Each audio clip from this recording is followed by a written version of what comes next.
How's it going, everyone? This is Miles with Windows Central Gaming, and welcome to the 35th episode of Xbox Chaturdays. Today, I'm stoked to be joined once again by the rad dude, Kahlief Adams of the Spawn on Me podcast. Kahlief, how you doing on this fine Saturday, my man? Bam, thank you so much for having me. Again, excited to be rocking with you. One of the best to ever do it. So I'm always happy to be here, rocking with you in the amazing community that you built. I love the energy that they have. They're already super hyped in the chat. People are talking, they're getting it in. I'm telling you right now, this is going to be a fun show. This is going to be great. You love to see it. We had an amazing time last time you were on. Had a blast. Looking forward to diving into some amazing topics today. We're going to be talking about Dead Space coming in 2022. We're going to be talking about Xbox Donuts. We're going to be talking a little bit about more Kojima conspiracy theories, our impressions of Back 4 Blood, and so much more. But before we dive into all of that, I know you've been on the show before, but real quick, tell these amazing people in the chat where they can find you and who you are. So I've been doing a show called Spawn on Me for the past almost 8 years. We're almost on our 8-year mark. We'll hit that in January of next year. We just celebrated our 400th episode of the show very recently. And yeah, we're the premier podcast spotlighting people of color in the video game industry. It has been fantastic to have stories across the whole entire gaming industry about how we can be better in those spaces and talk about the things that a lot of folks don't want to talk about. There are no taboos on Spawn on Me. You can talk about anything. And we hopefully will be doing that again with you and the rest of the crew today. Let's go. It's going to be an episode full of rants, and I'm excited. Already have amazing people in the chat. Poochie, we have Craig Jackson, we have Paris, of course, coming by to have his obligatory Cost Sucks at Cooking. So that's out there. That's out in the world. Ban Paris from all places. Bam, blocked and reported. Ban and block report. So, no notification button for him. So in addition to your cooking controversies, you've also had a few controversies this week with some rather hot takes on Twitter that I want to touch on real quick because your feed's been blowing up this week, and maybe not in the way you would hope. First off, and this is one I personally had a little bit of a problem with. You wanted to normalize voice messages. So instead of sending your friends a text, you want to send people voice messages, which I don't know. I don't know if I can side with you on that one. Defend yourself when it comes to voice messages. Here's the deal. So I said normalize voice messages instead of sending a text. It was really interesting. I was having a conversation with a friend of mine, and we haven't spoken in a long time. We've just been, ships in the night, not catch each other and all that kind of stuff. And I was like, man, I'm not gonna call you for this thing that I want to say to you. But I'm gonna send you my voice. On my iPhone, you can send voice memos, voice messages. Again, here's the thing about the internet. People saw that tweet and thought that I said normalize send people voicemails instead of text messages, which again, if you grew up in the 80s and 90s, there was this fantastic program that was called Reading is Fundamental. It looks like a lot of people missed out on that program because I did not say voicemails. I said voice messages, which is extremely different. It is not the same thing as sending people voicemails. I would never want to send anybody a voicemail because I haven't listened to a voicemail on my phone in probably 10 years at this point. So please, all the people who are still mad at me for not understanding that they can't read, it is not my fault that you can't read. But I actually really like that whole process of kind of doing that exchange in voice format. It is a really weird thing where, because of the pandemic and because of people kind of being all out of different places, we're not having those kind of really intimate conversations in that way, especially when culture has kind of moved away from calling each other in an actual way. Like, you'll very rarely get a call from someone unless it's an actual emergency, right? So I kind of love the fact that that's like a thing that people got mad about, of just like, hey, I would much rather hear your voice as a kind of nice, intimate, loving thing and turned it into this hateful thing against me and being like, yo, shut the heck up, Kyle. Yo, I hate you. I had people tell they hate me because I said that I wanted people to send voice messages instead of text messages. Ka, I And never people want to were hear your hot. voice. Yeah, people were yeah, like I hate your voice. Like who are these voice hate mongers in these streets? And it's like these like anti-vaxxers, but it's anti-voice. They're like the muzzle crew. They're like, no, No. I want you to wear a mask not because of COVID, because I don't want you to hear your voice. Like that's the reason. Like who are these people? Anyway, so that was one take that happened, and I was fine with it. I stand by that. I think it's a beautiful thing to incorporate back into the culture, because again, you know, things are lost in translation often when you text, and we see that often happen across that conversation. And then the second thing that I talked about was the fantastic DC Comics movie Suicide Squad, and how much more I liked that than many of the kind of pieces of the MCU that are currently in the I world. think what you said specifically, correct me if I'm Yes. wrong here, you were a little more Yes. inflammatory than that. You didn't say, I think Suicide Squad is better than most Marvel. You said Yeah. DC storytelling is better than Marvel. So, ergo, you Agreed. said that DC is better than Marvel, right? Agreed. Yeah, I stand by that. Okay. You know, hey, I think I'm fine with it. exactly. It's all superheroes. It's whatever. The Suicide Squad was an incredible film. James Gunn once again killing it. So again, it was so funny to me that people got up in arms immediately. The idea that DC would ever be better than Marvel triggered so many folks on Twitter. So many folks are triggered, and I'll have to clarify this, because you were right about the complete statement. There is a weird idea that I hate the MCU. I don't. That's not true. I think that they have some really interesting pieces of their ecosystem and across the, like, how many movies? The 20-something movies that have happened over the whole course of all the stuff. My take is the one that people really don't care for is the fact that I'm like, yeah, they put out 23 movies, and probably like 5 of them are good. And I think damn. there's like 5. There's like 5 good ones. That's a low percentage of good Marvel movies, in your opinion. I mean, look, it's like how many times Paris gets a piece of food out in the world that doesn't kill anybody. Like, it's a very low percentage of like how those things kind of maneuver and how they work. You know, I stand by it. I know a lot of people get mad at me having these supposedly inflammatory takes. They're not inflammatory when they're true. It's not that hard to be able to say a thing when you absolutely can believe it and edify it and then say it out in the world and have it be true. I applaud you for going on twitter.com and speaking your truth, you know. I thank you. Thank you very much. I want to get to a quick super chat from Faisal007 saying, Kahlief is a big, warm, beautiful hug mixed with Miles' energy, and I'm all in. Which game genre is thriving and which one is declining? Ooh. Oh, dang. Okay, coming with a big question. That's a fantastic question. So to start, what's a game genre you think right now is absolutely thriving? Weirdly, like, kind of like, this is the year of the isometric either shooter or action adventure game. Like, we have The Ascent, we have Death's Door, we're gonna have Tunic whenever that drops. Like, there's so many different games in that genre that I feel are doing really well. And I think in terms of the decline, it's weird for me right now to say that a genre that I love so much it feels like it's kind of losing its steam, but I'm kind of not in the space anymore for the classic Bethesda-esque kind of game.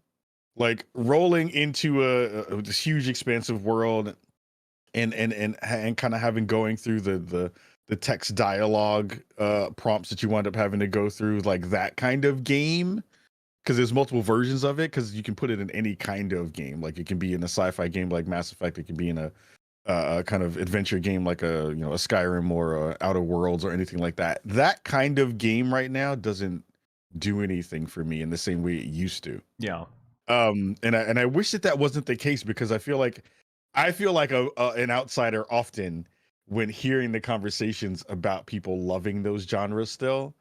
And I'm just like, I don't want to sit there and have to listen to your gobbledygook to get to the next layer of the story that I'm hoping to kind of move me along in the process. And maybe that's just me, like, changing the way that I see my gaming and time kind of battling each other. But I think it's one of those things where I want people to not have to do the meandering version of storytelling to get me to a good spot. Like, I want your storytelling to be tight. Maybe that's the reason why I had that piece of thing that I wanted to share about the DC kind of universe thing on Twitter the other day. But that's where I'm at in terms of, like, those two things are kind of battling each other.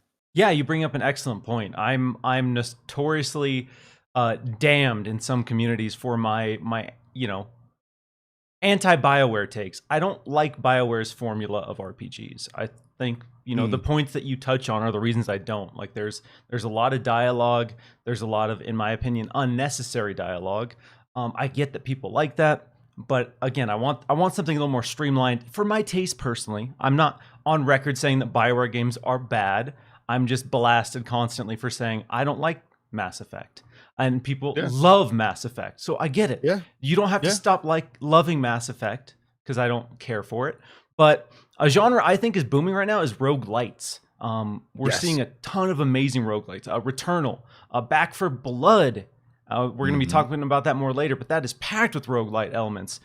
Curse of the Dead Gods, Hades. Oh, yeah. We're seeing this huge just surge of incredible, like, game of the year contender roguelites back to back to back to back. And, like, I love that genre. I love the session-based format. I love the gameplay focused format of roguelites. So it's really cool to see that kind of expanding outside of traditionally the indie space and blowing up on a AAA mainstream level. So that genre to me is exploding. A genre that's on the decline is, in my opinion, stealth games. Or really, they've declined. Like, stealth games right now are pretty much dead outside of the indie space. We've seen this, weird shift where for a while, all the biggest AAA games had some element of stealth to them.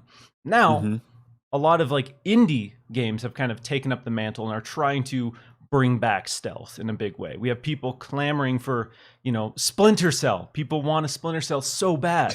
Real bad. So bad. And people are just desperate and hungry for it. And we don't really have any huge players right now. Once Metal Gear went away, that genre, like, dissipated into the ether. And I feel like, and it was a thing where I think, it's the reason why everyone is so excited for a Splinter Cell game is because so many games that try to shoehorn stealth mechanics into it did it in such a bad way that it doesn't actually feed that kind of thing. Like, we have a fantastic stealth-based game in the ecosystem, but people don't think about it in that way in Hitman. Oh, like, that's Hitman true. is literally That's a stealth true. game that you're using all of those mechanics, but it doesn't have that mix of good gunplay that you also weirdly kind of attach to a stealth game. So, like, the beautiful part about Splinter Cell was that you had all these fantastic gadgets that you were able to kind of use and employ. You don't do that in a Hitman game. You have a very restricted amount of gear that you're able to use. But if you think about that game, it is the most stealth-based game that we have that continues to have good content over three long games. Also, check out the Spawn content in it. But there's also, like, again, we don't think about that game in that way, but it's like the quintessential stealth game, right? So it's interesting that we kind of compartmentalize that game outside of that mind think when it comes to stealth games. But yeah, that all goes back to saying, I want a damn Splinter Cell game. I need a Splinter Cell game real bad. I want my mercs versus spies real bad, so I can yoke somebody up and talk to them into my microphone before killing them. It is the best thing on the planet. It's so good. Yes, please. But yeah, you bring up an excellent point. Hitman 3, incredible game. Being able to kill somebody with a banana, being able to throw whatever you're holding at someone's face just never gets old. Picking up any object you can, just throwing it at someone's face to kill them. Oh, so good. So good. So yeah, shame on me for forgetting Hitman 3, because that is kind of the best example of a true stealth game that we've had in quite some time. And it stands kind of as it's on its own. There's no competition right now outside of Hitman 3. But I don't blame you, though. Again, I think most people don't put it into that category. They separate it for some strange reason. They think of it more as a puzzle game than they do as a stealth game. Yeah. Shout out to the over 100 amazing people hanging with us. If you're digging the show, hit that like button, share it out. We do this live every Saturday at 12 p.m. Eastern time. I want to play a game with you. I want to play a game. It's going to be fun, but it's also going to be a little mean-spirited, slightly. So what I want to do to start the show and, give people a better idea of your taste is I want you to give me your 3 favorite games and or franchises. Ooh. Okay. And then what we're going to do is you're going to eliminate one from existence. One doesn't exist anymore. Okay. And then another one of these 3 exists, but you can never play it again. Ooh. Okay. That's reasonable. All right. So first game up, or first game / franchise would be Metal Gear, the Metal Gear series. Okay. The second one is in the kind of rock band music space. Oh, yes. Amplitude. Oh yeah. I'm gonna put Amplitude. That's one of my favorite games of all time. And then another one would wind up being I love Skyrim. Like I know people hate Skyrim because they've put it out 7 million times. But I love Skyrim. Skyrim is a fantastic game. I would definitely put that in one of my top slots for sure. Okay, so top slots. We have Skyrim, we have Amplitude, and we have Metal Gear Solid, just the franchise as a whole. Yes. Yep, okay. Yep. All right, so which one's gone? Which one's gone from existence? Amplitude is easy to dump. Okay. Like I think Amplitude is an easy one to dump. That's easy. Amplitude's gone. Okay. Amplitude's gone. What is the franchise that still exists? Other folks can enjoy it, but you can't. Oh man. Oh. No one else can play it but me. No, so this means like everyone else but you can play this one. Oh, everyone else but me can play it. Oh, Skyrim would be in that space. Like I can't dump Metal Gear. I can't dump Metal Gear. Like Metal Gear is just too good. Like the Metal Gear is like so ingrained in the culture. You don't see little kids walking around force do raw on people, but people will still pull out a snake line from here and there. So I get that for sure. Okay, beautiful. I appreciate you humoring me here because that's it's tough. I was having that conversation with some friends on Xbox the other night, like that scenario, like going through picking your 3 favorite games and then eliminating one and having one exist that you don't get to play, and it's tough. It's hard enough just trying to have a list of your 3 favorite in a world of so many amazing things. So difficult. Yeah. I guess I'll do mine just for fun here because I've had a little time to think about it. But the more I think about it, if I'm listing my 3 favorite franchises of all time, Pokemon, Dark Souls, and Resident Evil. Those are my 3 kind of my top. I totally forgot to put Resident Evil in my list. It's Resident Evil. It's so hard. And then it's what's even harder is like I would probably get rid of Resident Evil. Of those 3, I would probably get rid of Resident Evil. Really? Yeah. I mean, I love Resident Evil, but and then I would probably, Pokemon would be the one that exists, but I don't get to play it because it brings so much joy to so many people, and I don't want to live in a world without Pokemon. And Dark Souls, I couldn't give up Dark Souls. I couldn't give up playing Dark Souls. Yeah, I've never played a Pokemon game. I've never played one. What? I'm like I would want to jump into Unite just to see what the hell, and I've never played it. Have you played? Have you played any MOBAs like Smite or League of Legends? Yep. Okay, so it's that. Like I've put 65 hours in Pokemon Unite since I've been going. Wow, you've been going ham. Maybe too hard, maybe a little too hard, but I'm a huge MOBA dude. So I have like close to 1,000 hours in Smite. Like I love MOBAs in a huge way. So that they did it. They somehow managed to make a MOBA in the Pokemon universe that is absolutely incredible. Highly recommend checking it out. Like most free-to-play games, it's a bit of a grind though in terms of progression. So I will put that disclaimer on there. And there's some pay to win elements. So you can, if you want to throw down $200-$300, you can ball hard and have better stats than anyone else. So there's some questionable balance decisions in there as well. So my question for you, since you are a MOBA fan, I am a fairly new MOBA fan in a couple different ways. So I started playing League. The game that actually got me into MOBAs in the first place was Paragon. Oh, I remember. I played Paragon, PS3, yeah. right? PS3? Yeah, PS3, PS4. Yeah. Paragon was the first game that got me into the MOBA scene, and then there's a new one that basically. So Paragon was dumped by Epic. They stopped producing it, or stopped developing for it.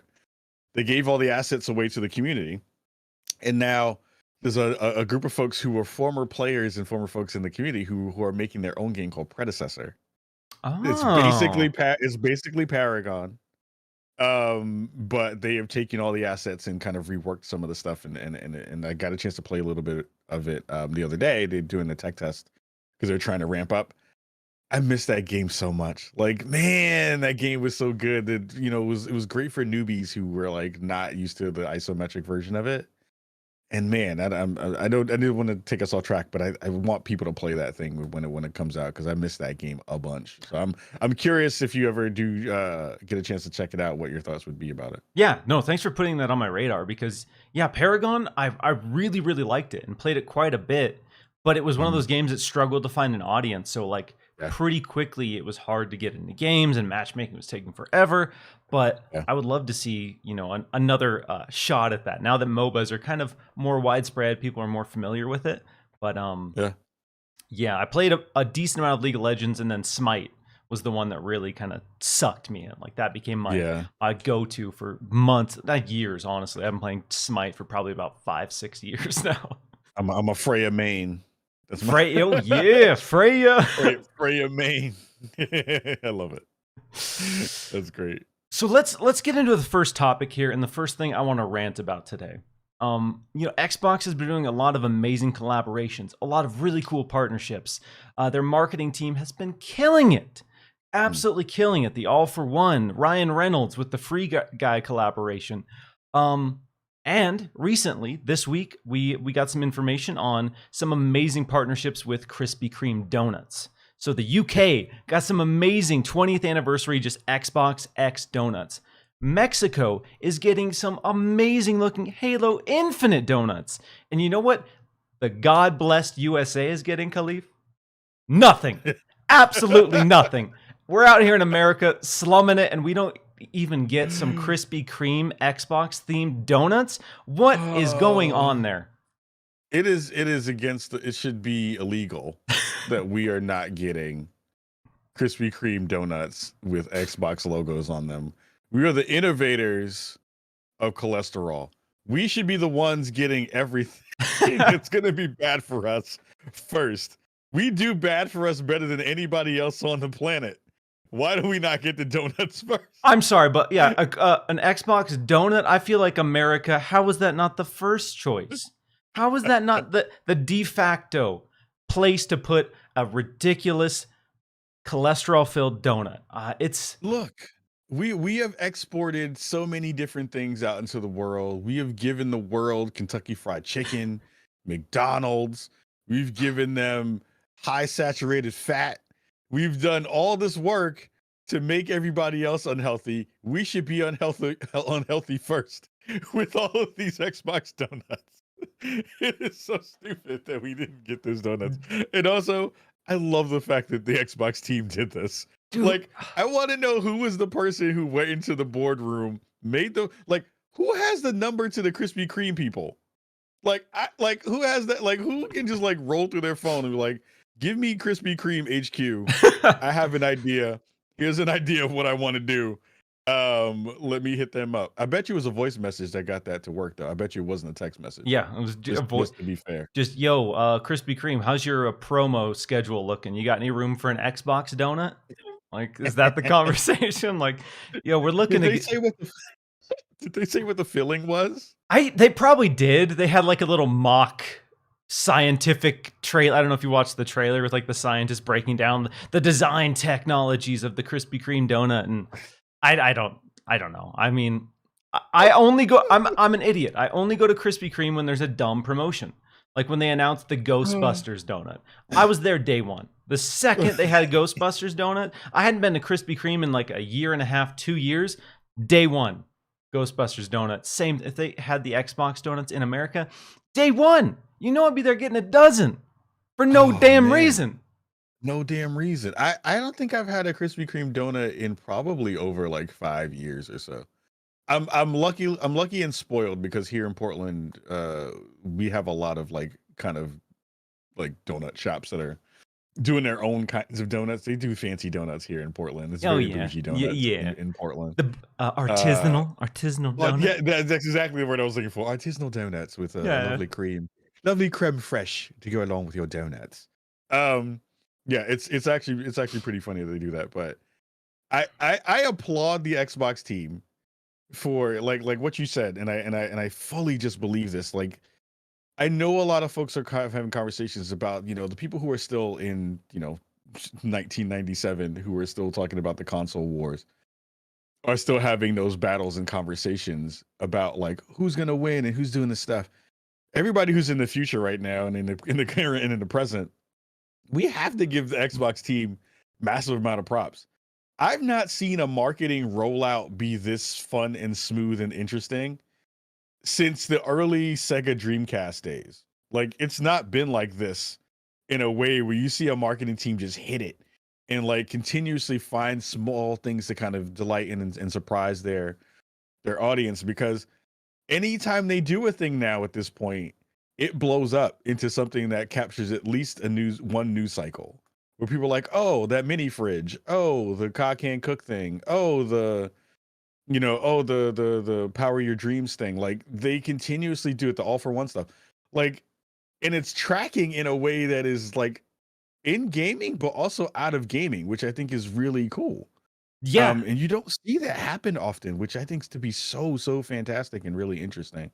You bring up an excellent point. Like, gaming, back in the day, the marketing was fun, ridiculous. Yeah. Like, that was the whole purpose. You had the dumb mascots going out to these Crash Bandicoot yelling at Nintendo headquarters, like stupid stuff like that. And Xbox is doing it in a way that we haven't seen in such a long time. You talk about the Dreamcast. Do you remember when Sega partnered with Fred Durst of Limp Bizkit to do a launch party where he was signing Dreamcasts? Like, what? That happened. That was a real thing that existed for the rollout of the Sega Dreamcast. The frontman of Limp Bizkit was autographing Dreamcast for fans, and that's kind of what it feels like with this Xbox. I mean, let's circle Fred Durst back in.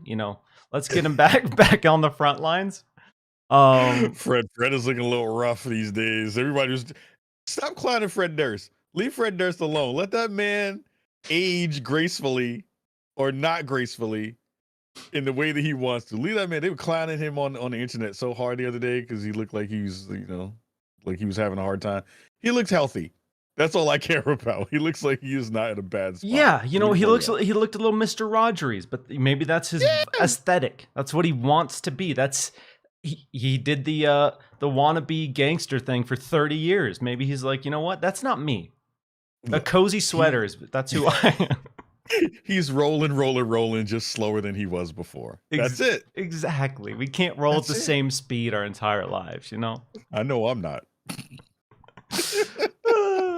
All right, let's transition into some of probably the biggest piece of like news, more or less, this week, and that is the rumored release window for the Dead Space reboot and remake. I talked about this maybe last week or the week before that, Dead Space was probably coming sooner than most people expect, probably by the end of next year. And friend of the show, Jeff Grubb over on Grub Snacks, has more or less kind of officially reported that he's seen internal targets that Dead Space is targeting a 2022 release window, and that if all goes according to plan, Dead Space will come out in 2022.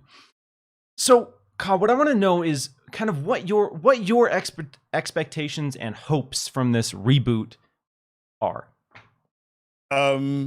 First off, shout out to Jeff Grubb for saying something that is completely obvious, especially because we're in August. Thanks, Jeff. No, I'm just playing. I love Jeff. And I'll preface this part of the conversation by saying EA has been kind enough to add me to one of their what they call player councils, specifically for Dead Space. So a lot of the conversations that they shared prior to the kind of teaser trailer that went out during EA Play, I was lucky enough to be privy to some of that stuff, and our player council kind of helped to share information because but what they basically did was they gathered a whole bunch of folks who across a whole swath of different layers of fandom and folks who like horror and folks who are familiar with the franchise and who are fans of the franchise to kind of help influence and talk directly to the dev team about all the things that are inspirations for why they love that franchise. So I will say that as a preface for this conversation, and there may be some stuff that I can't talk about, but I do think that the reason I was so excited to be a part of that process is because I love this franchise. Like this is we're talking about stuff that we want to come back, not Blinks. No one wants Blinks to come back anyway. Stuff like Dead Space, that has been a series that I've been dying to have come back in some form or fashion. Even with this remake being here, I'm still a little bit sad that it's not a proper sequel in what we would kind of think that it would be. But I am really excited at the fact that they are thinking about the way that this franchise kind of came to the space, and also the way that it has kind of reinvigorated the idea of this game coming back, reinvigorated the space in terms of the horror genre, which I think if we really are thinking about the horror genre now, it's not as profound as it used to be. Like we got the good Resident Evil bit, but I don't even think Resident Evil is being scary anymore. Like Resident Evil isn't a scary franchise. It is a shock and awe and gross franchise, which I love too. But it's not the same kind of like you're waiting for a thing to jump out of a corner, or you're building up that atmospheric layer that the Dead Space franchise has always done really, really well in. So I think, yeah, 2022 probably makes more sense than anything else. Like they're gonna need time to build out that game in the way that they want to, especially with it being a remake, and not just a straight port.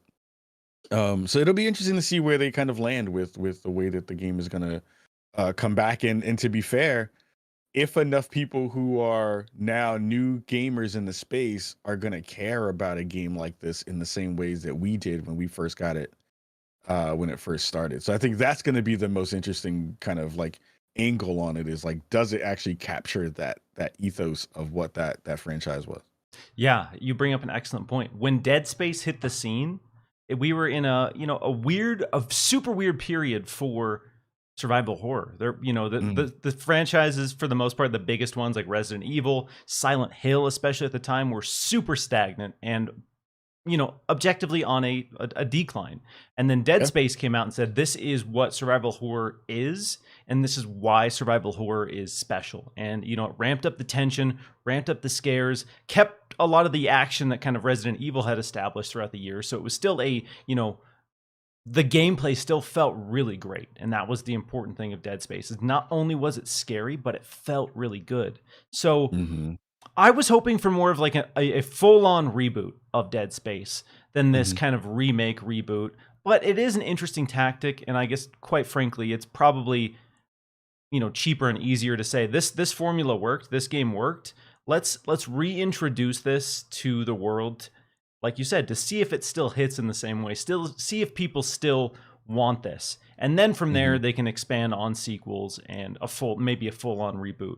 But I am excited to see Dead Space come back. I loved it. Dead Space 1 and Dead Space 2, in my opinion, was the best of the trilogy. Dead Space 2 is the one. Oh, dude. Needle in the eye. Non-stop, just barrage of horror and action and the pacing. Like, as much as I love Dead Space 1, there were some issues of backtracking and poor pacing. Dead Space 2, tight, so good. So yes, I want it to come back. I hope it's amazing. I have faith that it will be a solid kind of Resident Evil reboot, kind of, or remake, I should say, kind of echo. And I'm sure they looked at what Capcom did with the remakes of Resident Evil 2 in particular and said, okay, let's go back to the drawing board and let's revisit Dead Space after EA straight up murdered Visceral. But Yeah, that's a whole other conversation. Which yeah. But I'll say this, and I think this is a thing that should go on the record, especially is like I know a lot of times people when they see a thing like this come back into the space, the instant kind of emotional response is like, oh, this is another cash grab to bring back this thing that people might have forgotten about because the company wants to make money or do this kind of thing. Having had conversations with the devs while being in these kind of player council sessions, the dev team cares so much, so much about getting it right. Like when I say so much, they are really paying attention to the very small details that make a game scary and make a Dead Space game a Dead Space game. So I want people to just understand that, like, I know that feeling is in there for a lot of people. Like, oh, well, why would you do this? And why, let a good thing just kind of die if you're not going to do it, or make the full sequel. The team cares a lot about making this good for all of you, and I think that's a thing that comes through in every conversation that we've had with them, and even in the trailer that we got a chance to see, like there were some small details that we got a chance to kind of influence on the way that looked, which was dope. Yeah, to be a part of that conversation. So yeah, I appreciate your nuance in that, because we can look at it very cynically and say that EA is only bringing this back because they want to make money on it. But the reality is, with a lot of these kind of reboots and remakes, it's a very passionate group of people screaming at someone saying, why aren't we doing this? Like, I love this franchise. This franchise needs to come back. This franchise can come back in a huge way, and here's how we're going to do it. And that's how, a lot of these things happen, is you have these passionate people behind the scenes who are, nagging at leadership until they give them the green light to do it. And so, yes, we can look at it cynically, but I think the reality is, especially with the franchise like Dead Space, the people involved are only doing it because they love Dead Space and they want to see Dead Space come back. Yep, I totally agree. I'm going to get to a couple super chats here. Mr. Joanna Dark says, hello to the awesome Miles Dompier and Kahlief Adams. I'm just showing my love and support as always. I love Metal Gear Solid, Super Metroid, and Resident Evil. Appreciate you. Oh, Mr. Joanna Dark, back to back. Here we go. Another super chat. Back. With Dead Space coming back, could we see a resurgence of third-person horror games? If so, what other horror franchises would you like to come back? Oh, that's an interesting question. Third-person horror franchises that are dead or dormant that need a return, in your opinion.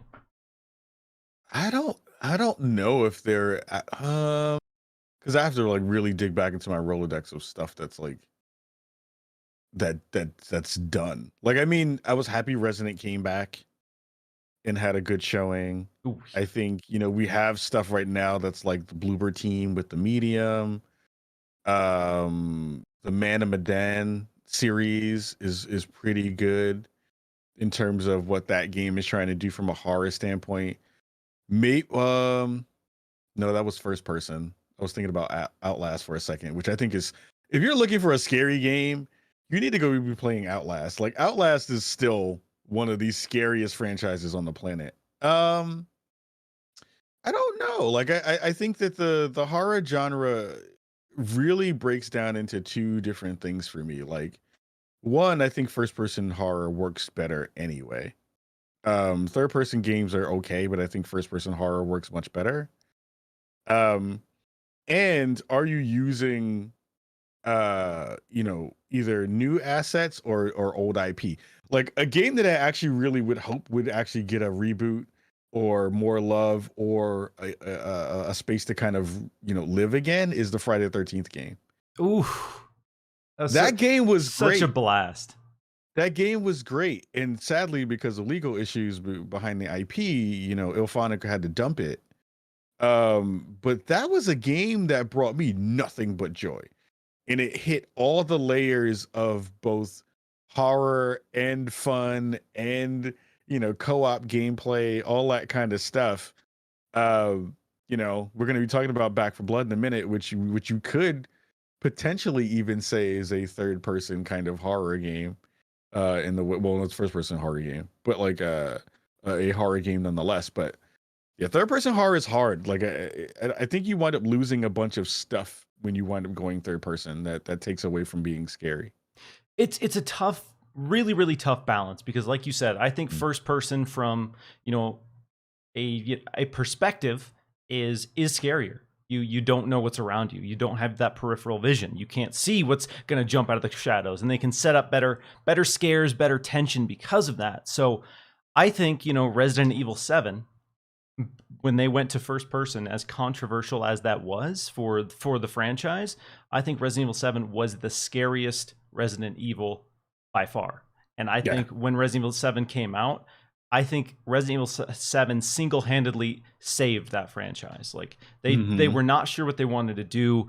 They took some huge risks with 7, and they absolutely killed it. That is one of my favorite true horror games of all time. I was so shocked by how damn good Resident Evil 7 was. Resident Evil 8, Super good. I loved it.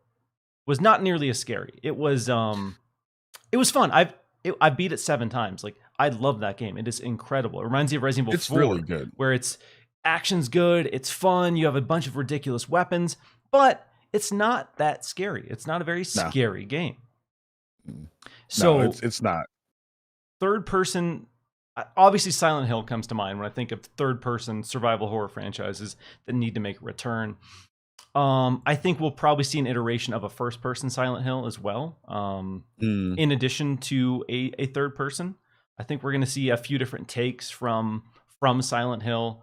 I imagine one of those will be revealed sometime this year. I'm hoping this fall, maybe later on in the year at the Game Awards, but Silent Hill is coming back in some way, shape, or form, and I'm excited to see what that looks like. And I really genuinely hope it captures that same kind of RE7 feel, where it comes back, they took some risks, and they reinvented what Silent Hill means moving forward.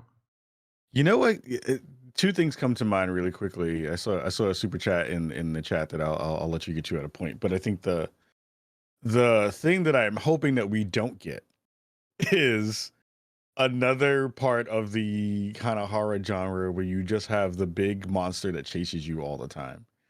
I'm a little Nemesis sucks. I'll say Nemesis sucks. It's such a corny, boring mechanic. Yes. I love Lady D. I want her to sit on me. That's fine. But also, like, it's also the Nemesis again. And I'm like, the Nemesis sucks. It's not a fun mechanic. Thank you. It winds up being a thing that you see often as a horror game trope, especially in third person, because you then have the ability to see it coming from a mile away and kind of run away from it. But I just don't want that to be a thing anymore. I want like a game that never really got any love, that I wouldn't say was good, but because it was based on an IP that I love, I would like to see someone kind of go back to it. There was a Saw game some years ago. Oh yeah. On Xbox 360.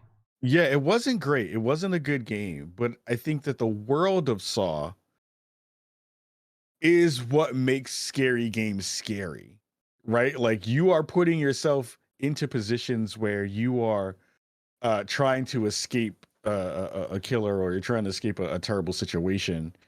And the horror is in the trying to get out. It's the escape room kind of feel, which also weirdly hasn't become a genre in video games, which I think is, well, that's not true. It's always been in video games, and then real life started to imitate video games by making escape rooms in the real world. But no one has really gotten that right in a digital format in a way that feels good yet.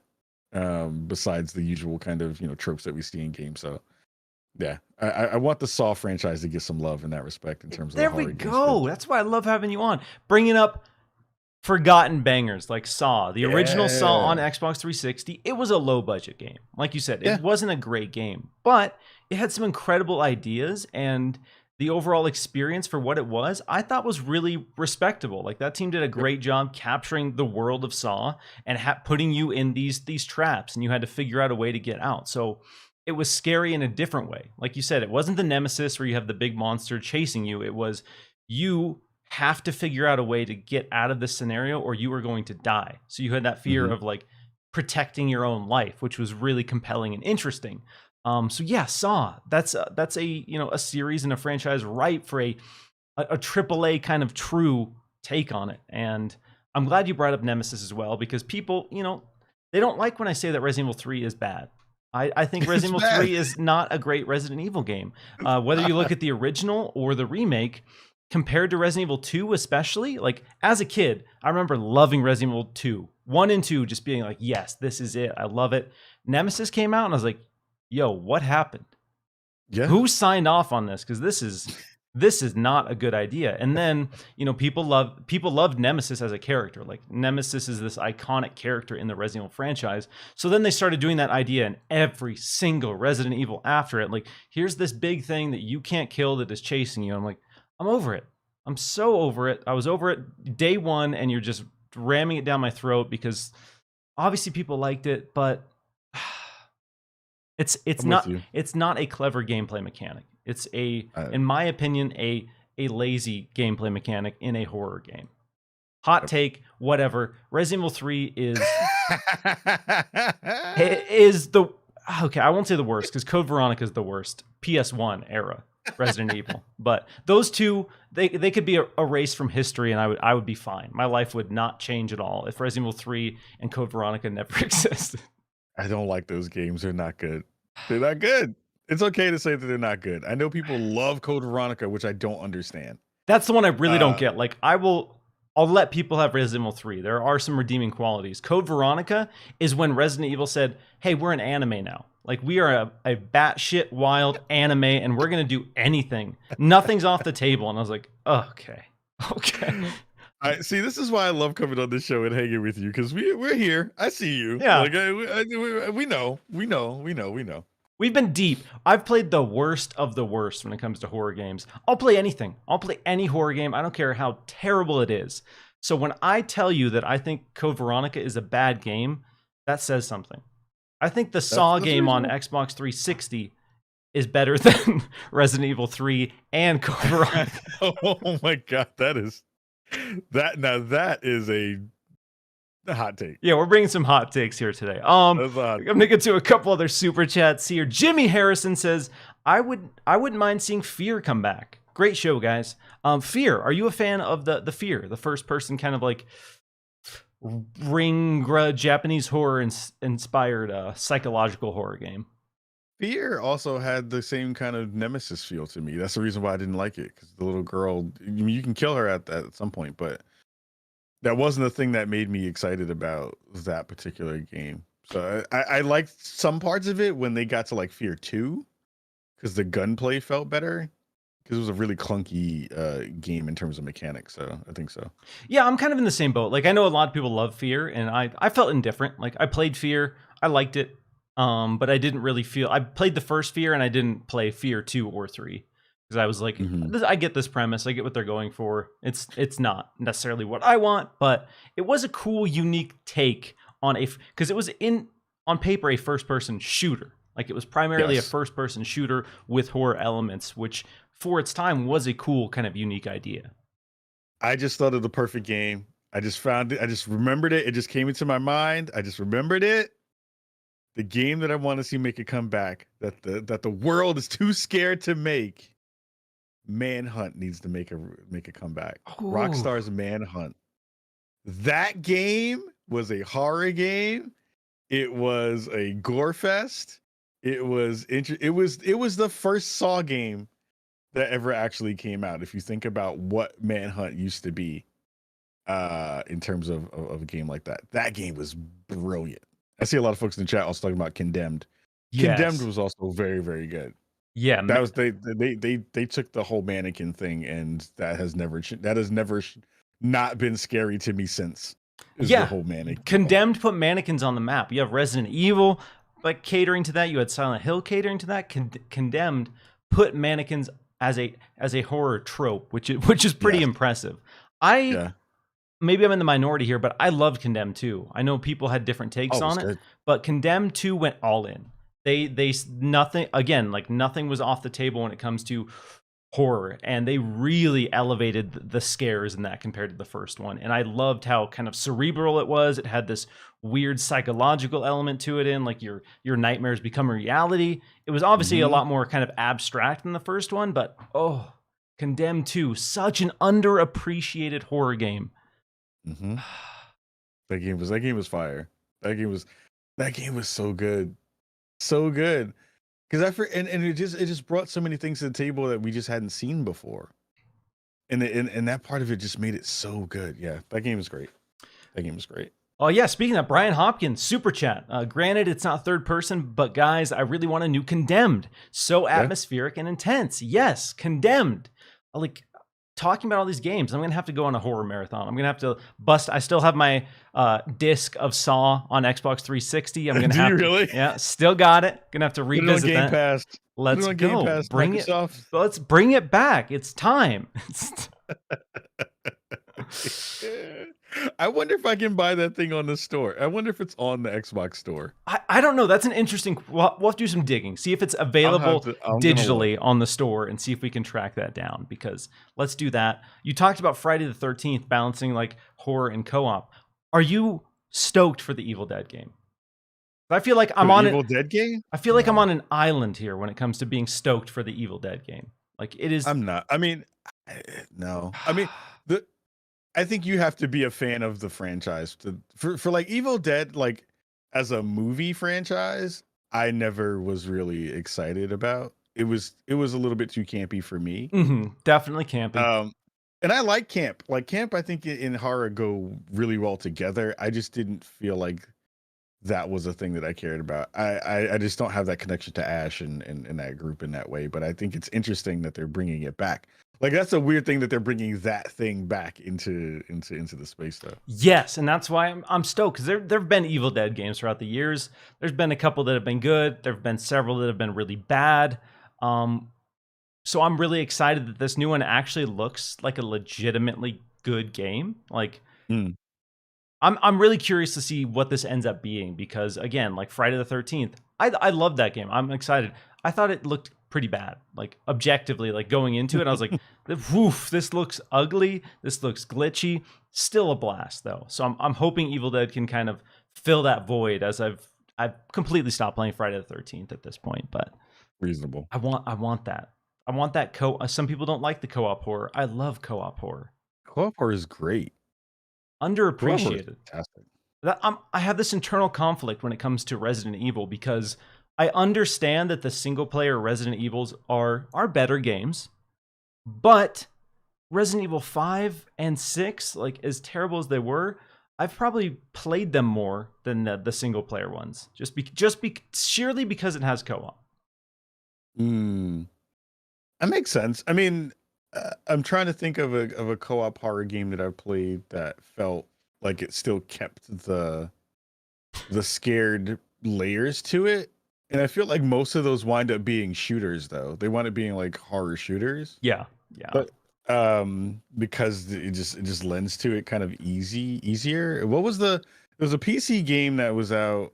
God, why can't I think of it right now? But it was really hot on Twitch for a minute, where everyone was kind of like talking to ghosts.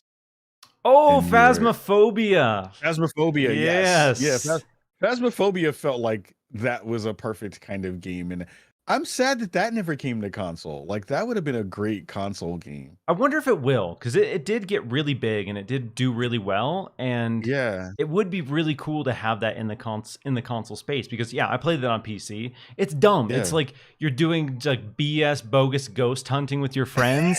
So janky, so lame in a lot of ways, but it was just fun. It was just you and your friends being silly, like, okay, we're gonna bust out the Ouija board, and my god, and lights go out, ghost jumps behind you. It's just kind of like takes me back to, being a dumb teen, like trying to find haunted houses back in the day. Paris says a real horror game is cooking. He got you. I mean, look, we just talked about haunted houses. Have you seen his kitchen? Dang! Oh snap! Oh snap!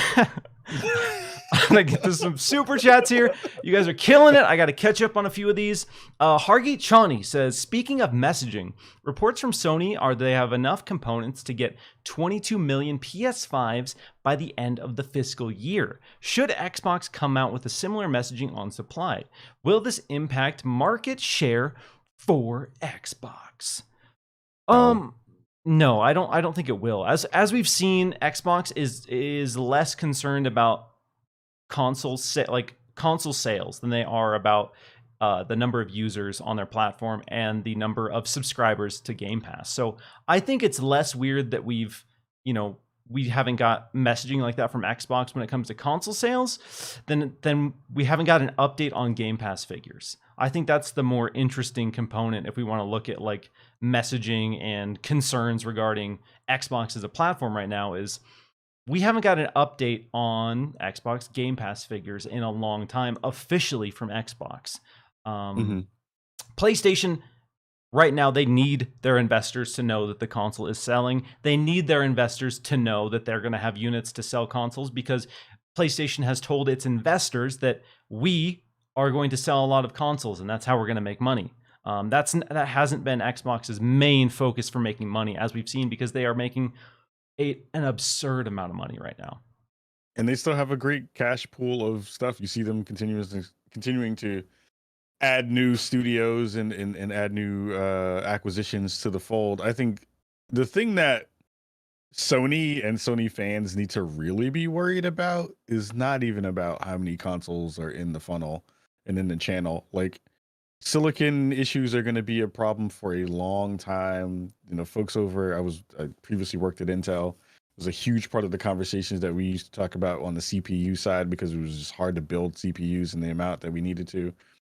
And that dearth of actual supply for resources in an actual physical way reduces the ability to build CPUs, GPUs, all those kinds of things. What Sony and Microsoft, Sony fans and PlayStation fans need to really worry about is how is the gap between messaging happening right now?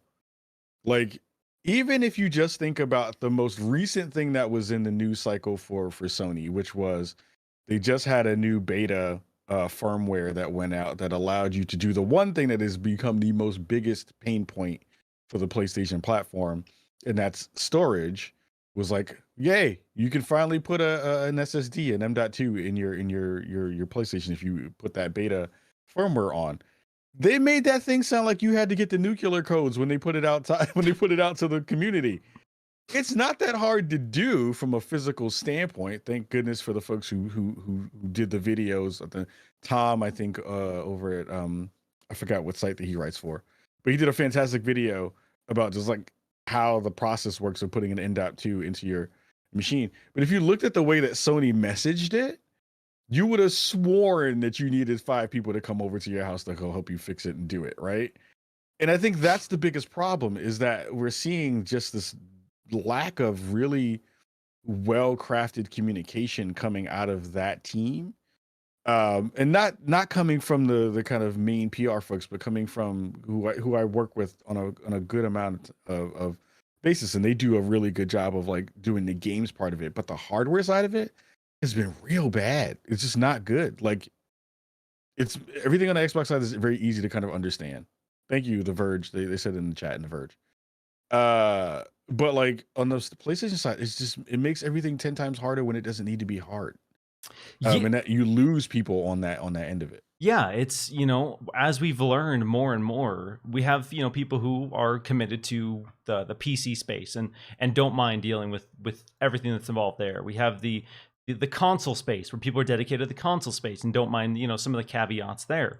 But ultimately, more important than ever before in gaming is convenience, because you have people who are more willing to try games, play games, and buy games if they can play it wherever they want. And at PlayStation right now is kind of demanding a lot from its player base in this world where convenience is king. More than ever before. Convenience has always been important, but in gaming, especially right now, convenience is more important than ever. And platforms like Xbox are understanding that, and they're going to wherever the players are. And PlayStation is, more or less forcing people to have the PS5, and then saying with the PS5, these are all the things you need to do if you want to upgrade it or enhance it, or God forbid, transfer your saves from a PS4 game. Like, they are asking way too much of people in a world where that's, not something anyone wants to do. And we can say people are lazy, which I get it. Like, I look at that save transfer process for a PS4 game to a PS5 in some cases, and I would literally not do that. I would just be like, okay, well, Avengers is dead to me, so I will never play Avengers again. Sorry. Like, I had to re-download the PS4 version of the game while also downloading the PS5 version of the game. Start the PS4 version of the game, hit a button to let it migrate over, and then delete the whole freaking game. It's again. I think for most people who really are paying attention to this in a not just kind of social media hot take version of this, there are two very fundamental ways in that companies kind of engage with their user bases and their fans and their consumer base. And I don't want to make this a regional conversation, but I think it really does come into play here, where Xbox as a US based company, and using the ways that they have in terms of marketing in this way and speaking to them in consumer voice and not just in corporate voice, shows so well in the way that Xbox kind of has been nailing it, as opposed to a very Japanese company. We've seen this across two companies, Sony and Nintendo, that should be really easily kind of connecting to their audiences. Nintendo does a great job of this because they land on nostalgia all the time. So nostalgia always wins when it comes to that kind of the conversation. But if you look at the hardware and, God forbid, the networking nonsense that they do with their online platform, and you look at the way that Sony has been doing things on the hardware side, those are two very Japanese companies in the way that they're doing stuff. And that is definitely translating itself into the way that we see things kind of working right now. And I think that's the thing that people are missing in this conversation, is like, those two regions just do things very differently. There's an expectation for you to just deal with it kind of on the Japanese side of it. And on the kind of US based side of it, they're like, look, we will hold your hand through it and try to make it as easy as possible to kind of get you across the line. So it is a thing that people are kind of missing within that conversation. And I think Sony's going to have to figure out a way to decouple their US version, their US based part of the PlayStation ecosystem from the Japanese one. It's not going to happen, but they need to, so that the American PlayStation brand can actually do what it needs to do. Yeah, you bring up some interesting, points. Xbox is understanding and at least front-facing, acting like they're, your buddy. They're on your side. They get it. They totally get it. They understand, and that's why they're doing these things. Which is useful in this day and age where we have a lot of social media teams and brands, kind of catering to that and fostering these relationships with their community. And it's really cool to see. And Xbox has been doing a great job. And then, like you said, PlayStation, Nintendo are like, we're a business. This is what we did. This is what we can do. And this is what you have to do if you want to take advantage of that. And so, yeah, like you said, they're just telling you to figure it out. Like, here it is. This is the platform. Figure it out if you want to use it. And that's a tough sell in this day and age. People don't like being told to figure it out.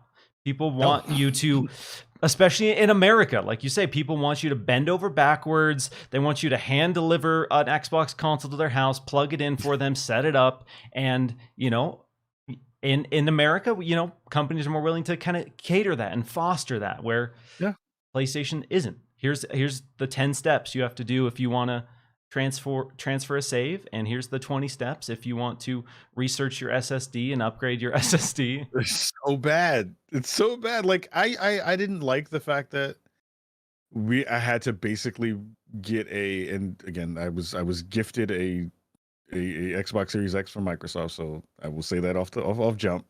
So I did not pay for the expansion card when they sent it over for review, but it was one of the first things I thought of. I was like, man, this feels unnecessary, and this feels kind of stupid to put this thing in it.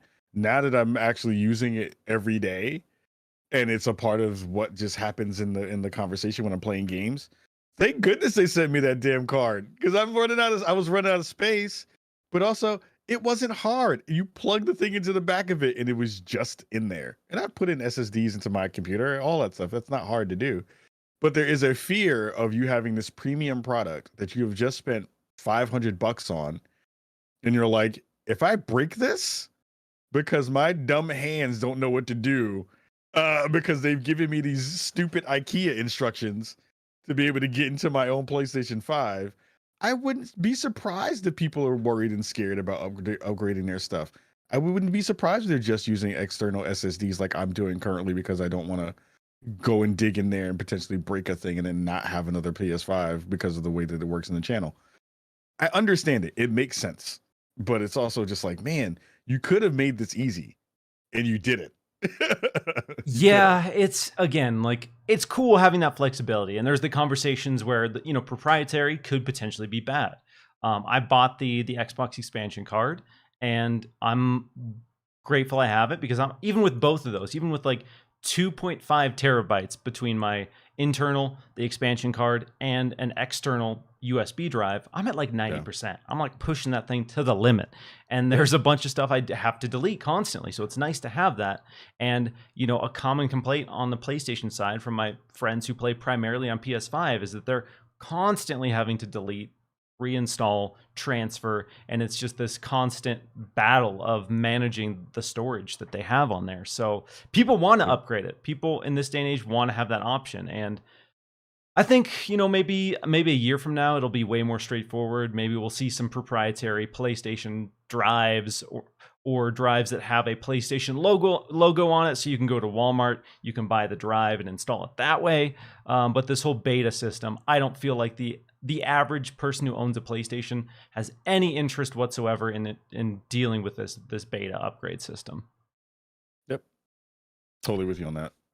Super chat from John H, who says, when are we getting another FPS Boost games list drop? I can't go into the backlog in 30 FPS now. It's transformative, and it's transformative. Once people experience what FPS Boost does for like some of their favorite console games, like going to the backlog and playing something at 30, it's like, whoa, does it have to be this way? Is this what I was okay with? I suffered through this for so long. I don't know. I don't know when the next batch is. It sounds like a batch is probably coming by the end of the year. I had an interview with Jason Ronald recently, and the vibe that I got is they are constantly working on FPS titles. There's a team dedicated to seeing which games work, seeing which games they can enhance it for. So they are constantly working on something. So it's not a matter of if, it's a matter of when. I just don't know that we'll get another like necessarily huge batch of 75 again all at once, but they are definitely going to have a consistent flow of these FPS Boost games. Yeah, great piece with Jason Ronald too. He's super fun. So that was a great episode. Oh, thank you. Yeah, he's an awesome dude, super nice. That interview gave me such a greater respect for the amount of work that goes into FPS Boost and enhancing these games when they don't have to. Like ultimately they could just be like, we're moving on. But they went through and they had a team go through instance by instance, world by world, character by character, and they boosted Dark Souls 3 to 60 FPS, despite the fact that they had to make an entirely new system for it. So I saw some people complaining that they only dropped one FPS boost in Dark Souls 3 at that time, but that, in my opinion, that is the GOAT. That is the FPS Boost GOAT. That is the most important game that has got FPS boosted so far. So don't you dare discredit that. You leave my FPS Boost alone. Super chat from Faisal007, who asks, does the Evil Within need reimagining? Nah. Just give us a proper sequel at this point. Give us an Evil Within 3. I mean, they did a phenomenal job with Evil Within 2, in my opinion. Just give us Silent Hill. That's what people want. Just give us Silent Hill. That if you made a Silent Hill, you just printed money. You exactly printed money. It would not hard. Okay, yeah. So that's an excellent segue into our next topic, which is going to be the ongoing stream of Kojima Conspiracies. That man is at a point in his career, in his life, where every single damn thing he posts on Instagram or Twitter is put under a microscope, and people are like, what is he teasing here? What's this all mean? A Funko Pop on the shelf. What is this? What is Kojima saying here? What is this all?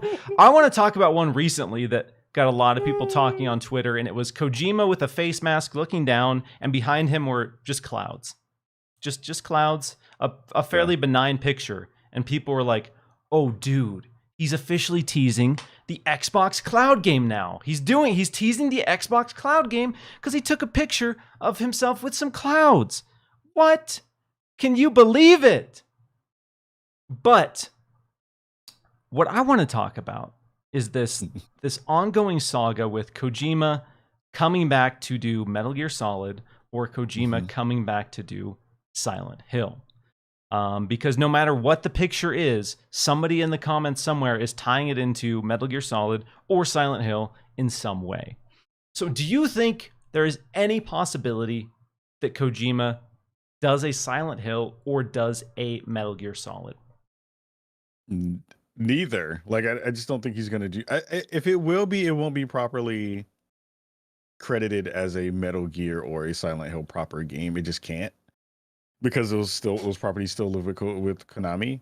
But I think that the thing that is the most interesting is like is not even if he going to do one of those things. Is we know that we want a new Silent Hill game from somebody to do it.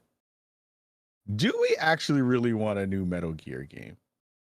That's the thing I wonder about often, because I think that the 5 was really interesting and I liked it. I still need to actually go back and finish 5. That game also needs an FPS boost if it didn't get one. Yeah, for real. That actually needs one real bad. But the thing that would make me excited for a new Metal Gear is that they really go deep into the technology part. Like, I think the reason why I love 4, if I'm remembering correctly, was how they went into the camouflage system, the Octocam stuff. Like, that was revolutionary in a really brilliant technology way. You know, of like you actually blending in with everything that was around you in a real way. I am just imagining what that looks like now in this era with this kind of graphics and this kind of fidelity that we'd be able to have now. Like, imagine you doing and having Octocam with the kind of water that we've seen in the world now in games, and the way we've seen snow and deformation of snow and all that kind of stuff. Chad is saying MGS5 is already 60 FPS. Thank you. That means I need to go re-download that and go play it now. But I think if it doesn't do that part of it for me, I'm less excited about what a Snake-esque game can be, because I'm kind of tired of Snake. I love Snake. I love David Hayter. But also I wouldn't mind someone else being Snake at this point. Like, Snake needs a reboot, to be fair, less than the actual series. What about Kiefer? What about Kiefer Sutherland, bro? Hell no. Hell no. Hell no, dude. Hell to the no. He was terrible as Snake. Kiefer Sutherland almost murdered Snake before freaking Fox Die murdered Snake. That was such a bad Snake. It was the reason why people hated him that game so much. It was so trash. When you think about David Hayter, like, just, doing his thing and making it good. Oh, that was so bad. It was so bad. It was so bad. But I do think about that part of it is like, one, do we need a new Snake in terms of, who that character is going to be? And then 2, the great thing about Metal Gear was that when it was at its best, it was commentary on the world that we saw kind of happening around us.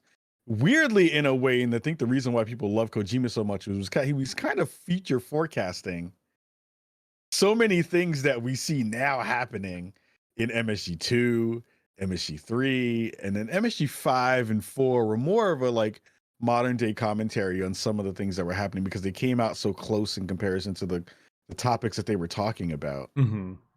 Um, but if it doesn't do that kind of political commentary about the world in a way that weirdly Battlefield 2042 is going to do, then I'm less excited for it, because you have to either go really wild and political, or you have to go really wild with the gear, which I would love to see them do.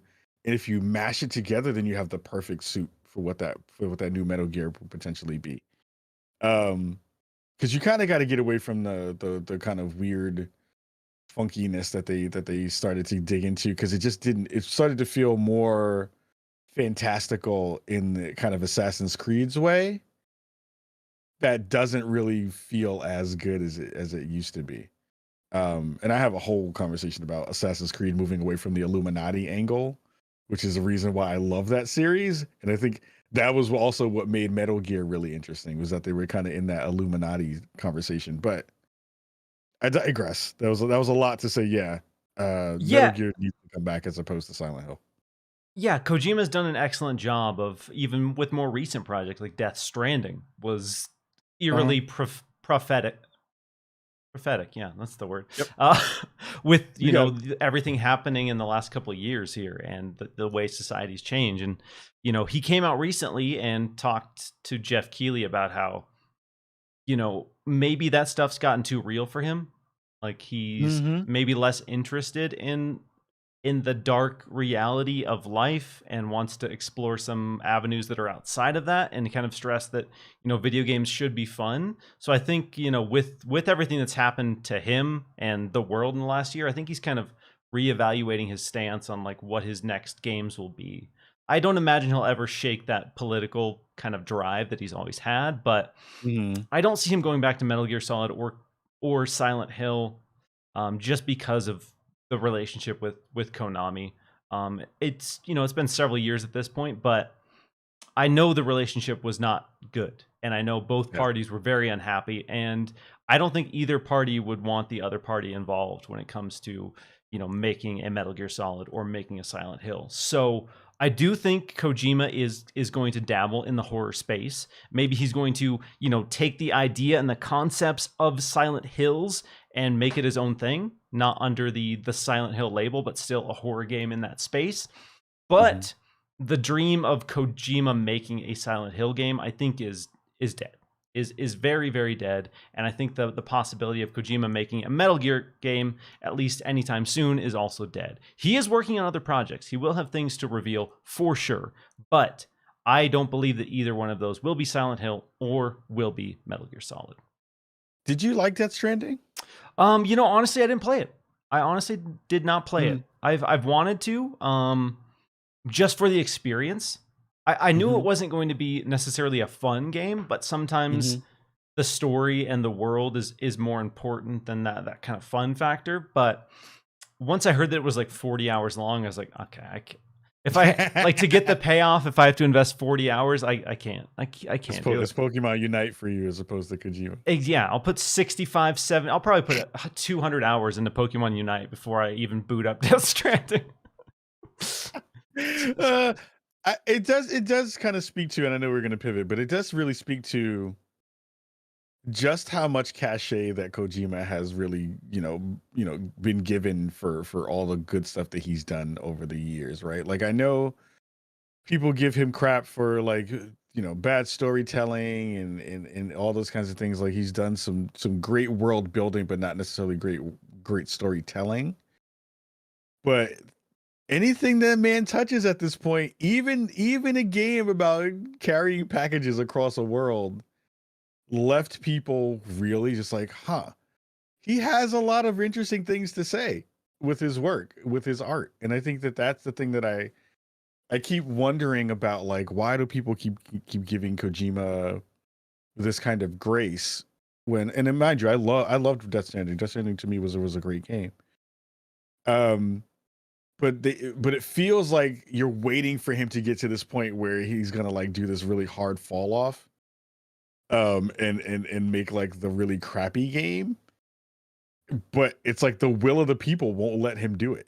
Like, that's an interesting thing that most developers don't get, especially like single not he's not doing it by himself, but like people who are the front person for a game like that doesn't happen as much as we used to see in for a long time. It's very much like a team-based thing. There are very few people who are like the dude who's standing out front to be able to be the face of a game anymore.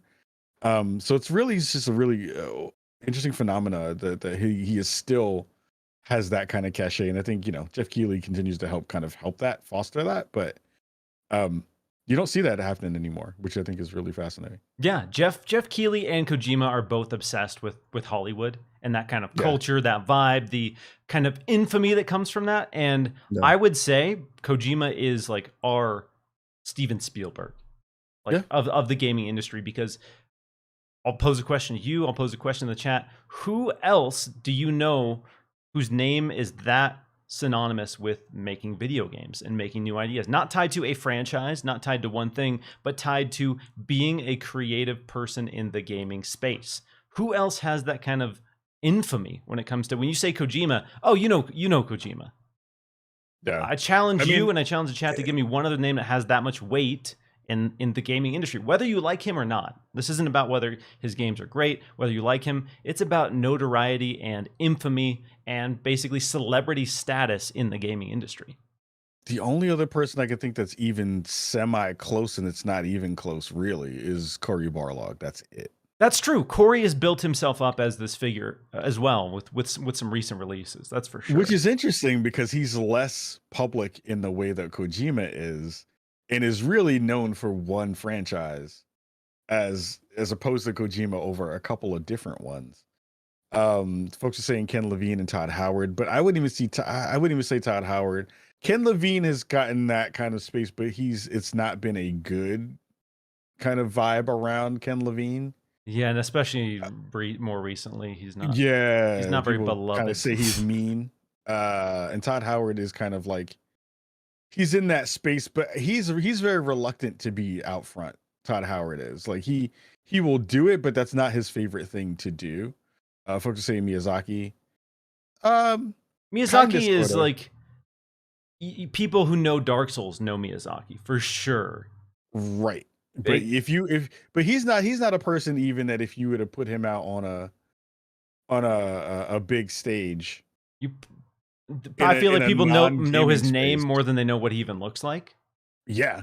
Like you couldn't pick Miyazaki out of a crowd, right? Like Kojima, if you saw Kojima on the street and you were even gaming adjacent, you'd be like, yo, that's Kojima. Like, yo, yeah. That's the guy who made that game that did that thing. Like you might even know the name of the game, but you're like, that's the guy who made that thing. And that might be a thing. That's an interesting conversation because it does lean into that. Like he is very much a icon in the gaming space that has found a way to trickle himself out into the kind of external parts, which is actually Chuck Norris. My God, John Stamos. My God. my God. So yeah, it's really interesting. Todd Howard, we talk about him. Todd Howard is just a very charismatic dude. Todd Howard is lovable. He's associated with some great iconic franchises over the years. So he is definitely a very well-known figure in gaming, and people in the gaming space know him. So that's one that I wouldn't say is like has the same level of infamy as a Kojima, but that is a very respectable, well-known figure for sure. I guess we'll call him the Ron Howard of the gaming industry. Yeah. That's actually great, actually. Yeah. Gonna get to a couple super chats here. Faisal007 asks, "Do you remember The Suffering? Did you ever play The Suffering on OG Xbox?" Yeah, Suffering was really good. Yeah. Folks who went on to do The Suffering made a game called Church in the Darkness, which was a fantastic game that was about escaping this island in Cuba where the cult was running amok. I love those cats who made that game. They're good people. Yeah, Suffering was a big sleeper hit when it came out. I remember not a lot of people playing it, but I remember everyone who played The Suffering on PS2 and original Xbox absolutely loved it. That game, cool, unique concept. Cool setting for a horror game, and yeah, that would be an interesting franchise to see kind of revisited. Would probably be a lot darker with the kind of what we know Oh about yeah, the prison system right. in this day and age. Yep. But Oh God, the conversations in the gaming industry would just be horrible. It's like, they oh got away God. with a little more, being a little more loose with certain themes back in the day. But yeah, a little more skepticism and criticism when you touch on settings like that in this day and age. Brian Hopkins, Sony revealing how to install new SSDs reminds me of the arrogance of Sony in PS3 era. If you can't afford the console, get a second job. I got 3 jobs. Such an infamous quote. Can you imagine if that quote was said in this day and age of Twitter discourse? If Jim Ryan says, "Hey, we understand that the PS5 is expensive, and we understand that $70, that's a lot for a game. So you can make this a lot easier on yourself if you just get a second part-time job to be able to pay for these games." When that goes out on Twitter, please let me know and send me a DM so I can close Twitter for the day, because I do not want to be on Twitter if that goes down, because I'll just have to hear all the whining and complaining on my peers about terrible. That would be some discourse. That would be some discourse and a half. But I agree. We had some interesting conversations, going into this generation about, comparing this to previous generations. And we had Xbox, who with the 360 had a runaway success. They were doing amazingly well for the first half of the generation, and then started to lose a little bit of steam towards the tail end, while PlayStation was picking up steam by shifting their focuses, shifting on the way that they deliver games to their customers. And then we had Xbox saying, you have to buy a Kinect. I don't care if you want it. I don't care if you like it. We are only selling this console with the Kinect. Sorry, deal with it. And we know how that went for them. We know how that went and how damaging that was to Xbox for most of last generation. They didn't really pick up any momentum until the last couple of years of this gen. And shout out to Don Matrick, the GOAT, coming out and saying, "What's up, guys? This is how gaming works, and this is the future. And if you're not on board, bye. We're leaving you in the dust." And people were like, "No, I'm leaving my Xbox collecting dust in the closet." So we had conversations about PlayStation going into this generation. Were they going to use their market dominance and their kind of lead to do things that people aren't unhappy with but have to deal with because they're the market leader? And I don't know if it's on the same level as PlayStation 3 being like, "Hey, you have to get a second job." It's definitely not on that level, but PlayStation, as we've heard with developers' experiences, is flexing their muscles and doing some things that are making people unhappy. And I think long term that's going to come back and bite them in the ass in certain ways, especially as we've seen more and more indie devs, especially on board with Xbox's approach this time around. I mean, ID at Xbox has just been, I've known enough developers who have had great experiences with ID at Xbox to say that they really are behind that system. Of course, every system has its flaws, but I think it was a really big shift in the way that things transitioned between the PS3 and the PS4 and now in the PS5. I think they're now getting back into a good space with some really good folks who are now kind of on the PlayStation Indies side. Shout out to my fan brother Rice, who's doing work over there on that end. But they, for a long period of time during the PS3 era, they were the indies machine. Yeah. It was the place to go find that weird, wacky game that you never thought of before. Pomeranians running around Tokyo and Echo Chrome and games like that were in that space. And then the IDX at Xbox kind of found their legs. And I think right now what we're going to see, and I think this is the balance between what the corporate conversation is and the public perception conversation is. If you think about how not great the marketing has been on the Sony side, this part of the generation so far, you think about the way that the conversation has kind of changed in terms of the developer angle that people have been talking about, which, again, I think Mark Cerny did a fantastic job of kind of, when they crafted this machine, of making it very PC-esque and PC friendly. We saw that kind of be the transition between both consoles happen in that space during this part of the generation. But I do think that the thing that is keeping Sony in a good spot is that their fan base is rabid. I think that that's a part of it in a good way. Like I think that well, in some good ways and some bad ways. If you look at the conversation that we just jumped from, which was the one where Don Matrick said that thing that was terrible. PlayStation folks said, "Go get yourself a second job." In between those eras, Microsoft found its voice again by changing leadership with Phil Spencer, who is a much forward-facing, much more community active leader of their group, alongside folks like Major Nelson and Aaron Greenberg and Jeff Rubenstein and all those folks being front facing, and now them picking up momentum with bolstering a really fantastic marketing team. PlayStation still has no face of their system. Herman Hulst is not the person. I like him a lot. Like he's dope. I think the work he did at Gorilla is fantastic.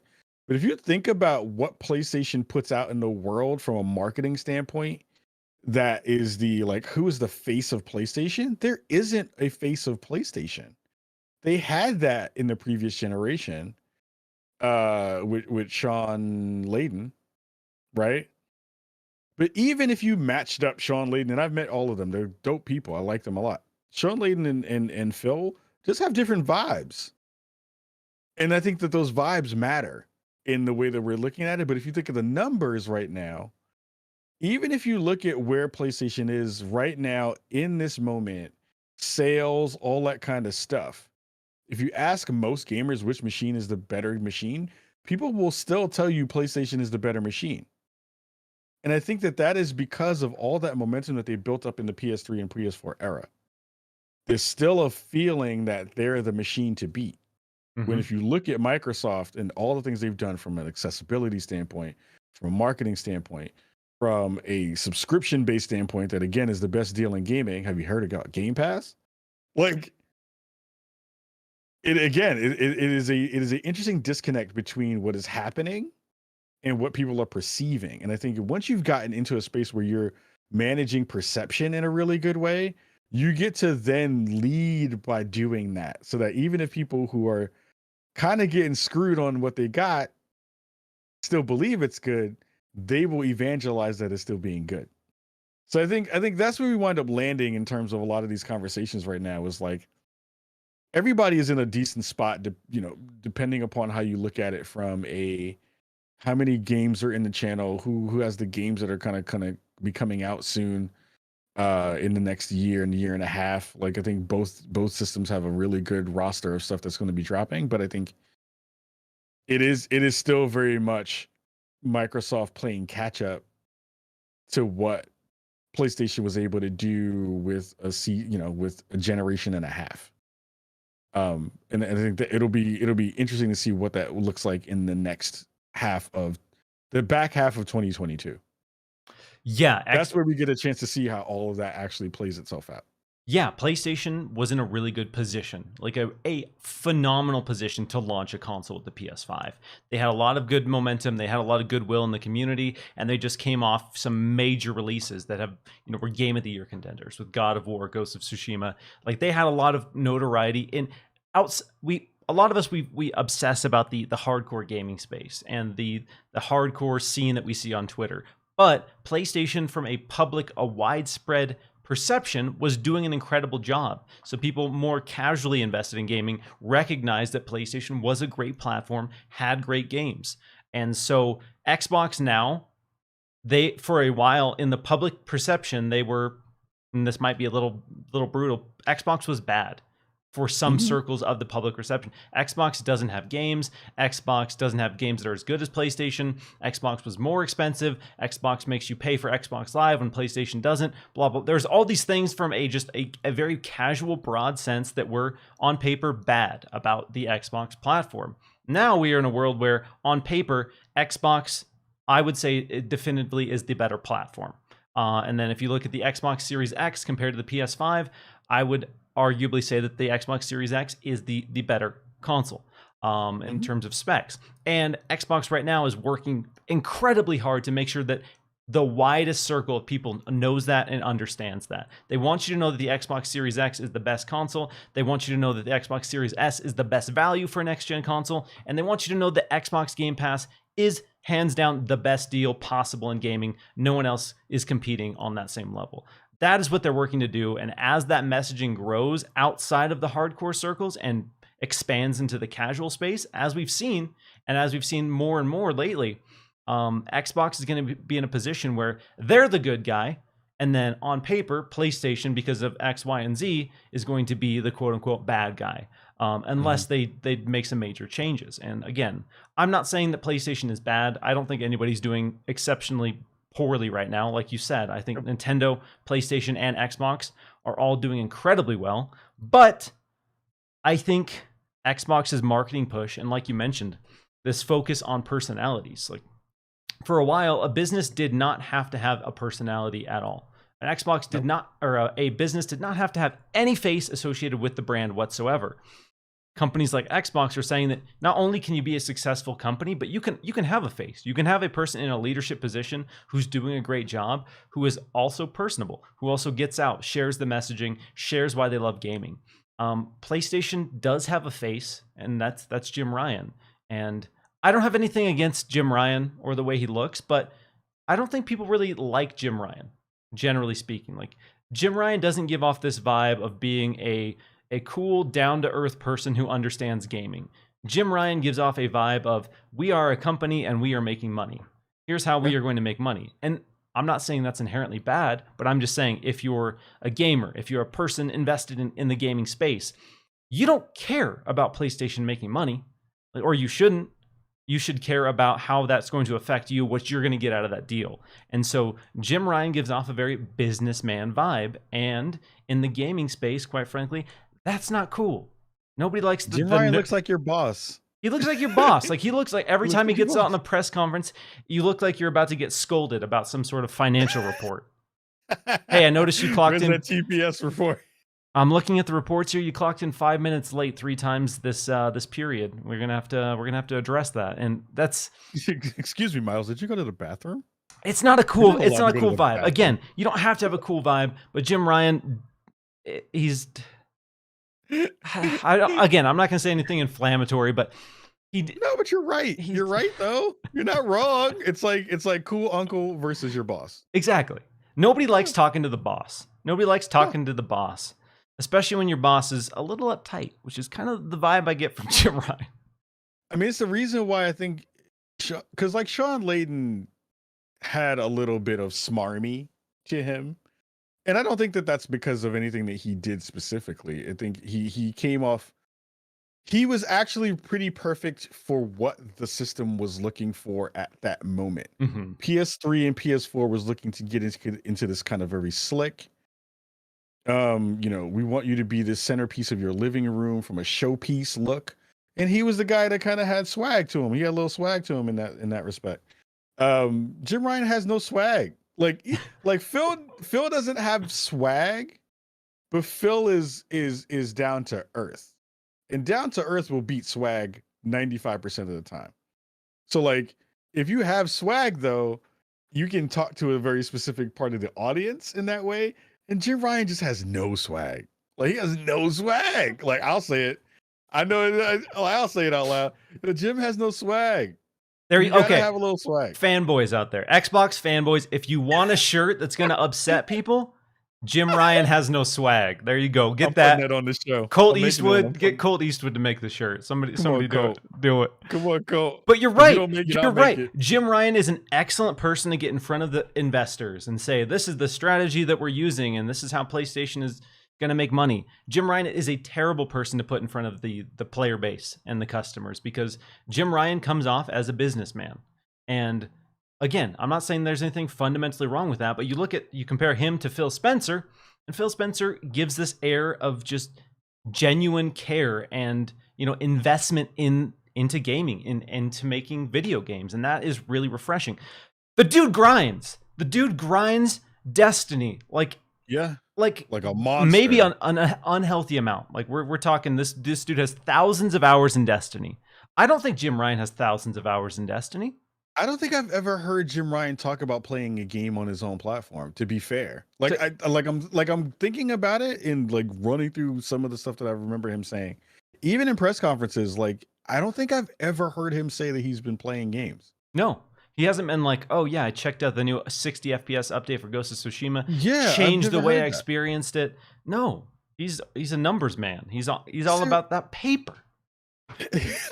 About that paper. But it makes me wonder why they never elevated Shuhei Yoshida, who again is like, if you were to think about an analog between the two companies of like personable, super fun, understands the community, and is like gets out, shakes hands, and kisses babies, not during COVID, but like, and has good uncle vibes.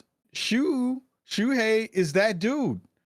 Like Shuhei should have been the person who should have been the face of PlayStation, and the fact that he was not is again a bad look on PlayStation for them to not understand that branching of what that means in that space. You can't have a dude with no swag be the face of your company. It's not good. That's why a lot of brands get celebrities. You got Aviation Gin, got Ryan Reynolds on board. That dude is max. Charisma stat is off the charts, maximum. Nobody cared about Aviation Gin. Nobody had heard about Aviation Gin. You put Ryan Reynolds out there, people are like, oh, okay, I'm gonna buy a bottle of Aviation Gin. Like PlayStation right now doesn't have that, but they have a really good kind of reputation in the industry, and they've had a really good track record. So the brand itself sells things, which is again arguably a better place to be when you can say this is PlayStation.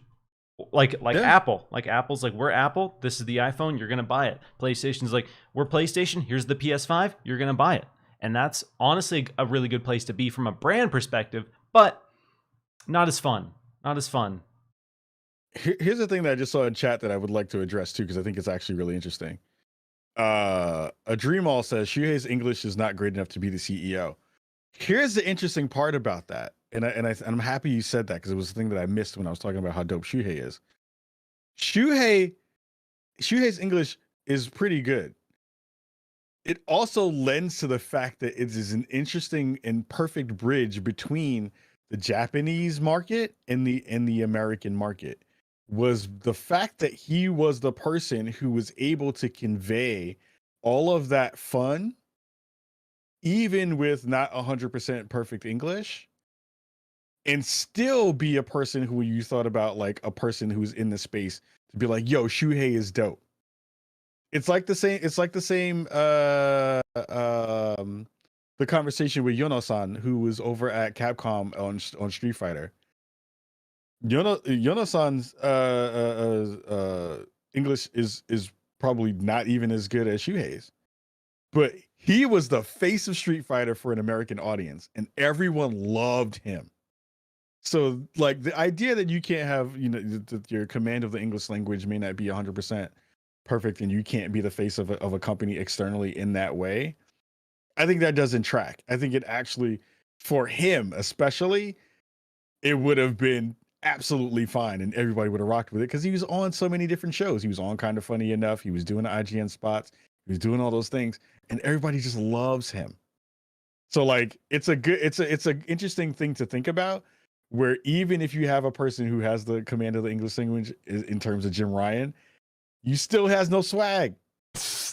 Gotta have he still has no swag. So it's like, even if you have command of the language, if you feel like you're corporate and you're the boss, nobody wants to hang out with you.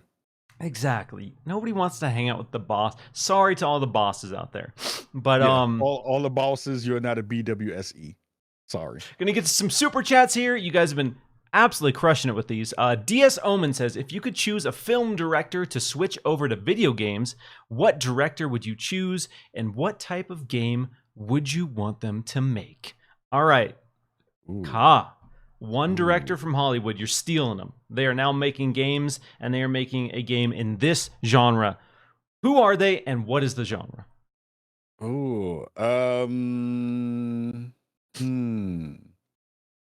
I would love to see Ryan Coogler make a game. Ryan Coogler, Black Panther director. Oh, okay. Would love to see him make a game. I would like to see him make a kind of story narrative driven game. I think it's an easy analog as a new developer, as a new director of a game to kind of connect the thing that you do well to something else, but have it be more interactive. That would be really interesting. And I would also just love to see that game be, like 12 minutes is going to be a game that I feel is going to be fun in that way. You take any director and give them an idea around something like that, and they're going to flourish in a space like that. So, yeah, I think that would be a fun kind of person to kind of just throw into the mix and see what that looks like in a real way. Or I would actually, my second answer to that would be, I want to see Eli Roth make a horror game. Oh, that he's an absolute mad lad. That dude. Oh, I love him so much. Yeah, let him so much. Give him some money. Let's see what happens. It's gonna be. It's the first cut's gonna be adults only rating. I guarantee it. They're gonna have to trim a lot of stuff out of it. But please make an AO game, Eli Roth. My God. Let's go. I'll take it. I want to see Guillermo del Toro actually put out a horror game because he's been involved with Silent Hills. I forget that he had his own game he was going to direct, I think, on 360, Xbox One, maybe? I'm blanking on the name. In Death Stranding, yeah. Please. I don't know what keeps happening. Every time he attaches his name to a project, it just doesn't happen. So maybe he shouldn't be involved, but I want to see him actually deliver one of these horror games he's involved with. You wanted a Guillermo del finish? Please, let's see it. For the love of God, like somebody just give him the right team, give him the resources, and let's get a project across the finish line. Let him do it. Let him finish it. Right? Like let him make it happen. Well, I saw another super chat here. Okay, John H says, "Can you tell me how the next Elder Scrolls will change the game once again, and why nobody else has improved the sandbox model since Skyrim in 2011?" Okay, some interesting things there. I do want to say that I'm going to challenge that nobody has evolved the formula since Skyrim, because I'm going to throw The Witcher 3 at you. Absolute slapper. Witcher 3 kind of, in my opinion, excelled in the open world gameplay in a way that Skyrim couldn't. I would also say Red Dead Redemption 2, which actually borrowed a lot from The Witcher 3. So I would say Witcher 3 fundamentally has changed that formula, and I would say that Elder Scrolls is going to need to find a way to answer some of those developments. That's a good one. I mean, I think it. I got to come back to that because I think that's a really interesting layer to that question. Or at least to that part of the conversation. Yeah, because I've bought Skyrim 4 times. Like, I still come back to Skyrim, so Skyrim has done something special, and it stands as this really great moment. It's really, I think the thing that is going to be there's two things that are going to come out of the next Skyrim, or at least even with what's the other game that they're doing, the big one? There's Starfield. Oh yeah, Starfield. And I think none of that comes from a narrative based perspective. I think all of it is technical. Like, I think what you wind up getting in a game like this on a new console in a new space, when you have more money and you're not basing it off the old franchises, well, Elder Scrolls will be, is you have to just get bigger in scale, and you have to try to figure out cool things to do with AI. Like, I think the thing that's going to be interesting in those particular games is like, how do the NPCs react to you? How do the NPCs kind of work in that space? Is it going to really be that thing where the big thing that they talked about in Morrowind and Oblivion and, well, more Oblivion and Skyrim was like, if you go back to this place, these people won't be here. They'll be living their lives and doing the thing and running the routes that they would usually do because they are fully fledged, fully realized, people. How do you expand on that so that your experiences when you play that game are infinitely different than the people who, between Miles and myself, we play the same game, and he just has different experiences because he went to go check on this NPC at 2:00 and I went at 7, right? Like, those are going to be the things that are actually going to be different in a game like that. And that's the stuff I'm hoping for. Yeah. Because otherwise there isn't a lot of space to maneuver in there besides, again, making the map bigger and making it prettier and bigger. Yeah, so AI is going to be an important one because with Skyrim historically, the NPC wasn't great. Huh? It must have been the wind. And it's just like like you could cheese the game in such a way that it kind of like took you out of like the world in a sense. So if they can find a way to make the AI more advanced, I would love to see the combat completely retooled. Like Skyrim combat's not bad. It gets the job done, but It's so bad. we've had so many better examples. And if Skyrim comes out and it plays like, or if the new Elder Scrolls comes out and it plays like Skyrim, I'm gonna be really disappointed. Do you think that they've already talked about using a different engine. It's gonna be a new engine at least. So but does that mean it just looks better? I mean, yeah, but again, you're right. Like if you think about the way that you do things in those kinds of games from a Bethesda standpoint, it's not like Fallout was the bastion of good shooting, and it damn sure wasn't, and Skyrim wasn't the bastion of great melee combat. Oh, Those things kind of sucked. And they were never really that good. I hope they tighten that stuff up because they're not great. Because let's be real. Like we were all willing to overlook the combat because the rest of the game was really good. Yeah, but they can't get away with that with Elder Scrolls 6. That's why I'm so excited for this new engine because they milked that last engine, every last drop. That engine's udder was dry, dude. They milked it. Shooting out powdered milk at this point. Jesus. All right, some more super chats. Y'all killing it. Space Dova King. They rewarded Jim because he catapulted PS4 in Europe. I mean that's probably an excellent point. Again, it's a good point. Faisal 007 wants to see the director of Blade Runner 2049 and Dune. Oh, okay. So we want to see the director of Blade Runner 2049 and the new Dune make a game. Neil B says, what dev would you like to see make a movie, or do you think it should not happen at all? We have a lot of devs who love those Hollywood vibes. They want to hang with the Hollywood kids. Kojima's one I could definitely see doing a movie of some kind. Neil Druckmann's involved with the Last of Us series.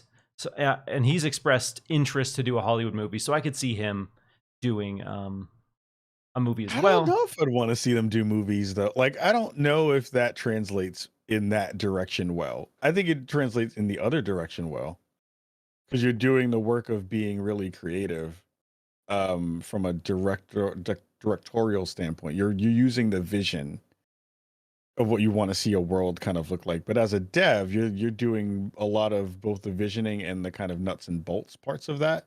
And I don't know if the nuts and bolts really track in the same way that we would think that they would towards a movie related thing. Yeah, there's the meme. You don't have to worry about that part. There's the meme that, like Naughty Dog games are just movies in video game form. So we know that Neil Druckmann would love to do a Hollywood movie. We know. So I would say that Neil Druckmann and Kojima would be the two that, if they did it, it would probably be good. They are obsessed with cinema. They are film buffs. I could see them putting out a decent movie. Yeah. Whereas someone said I'd watch a Tim Schafer movie. Ooh, that would actually be pretty good. Yeah, Tim Schafer. I'd love to see him. Obviously, Jack Black has to be involved.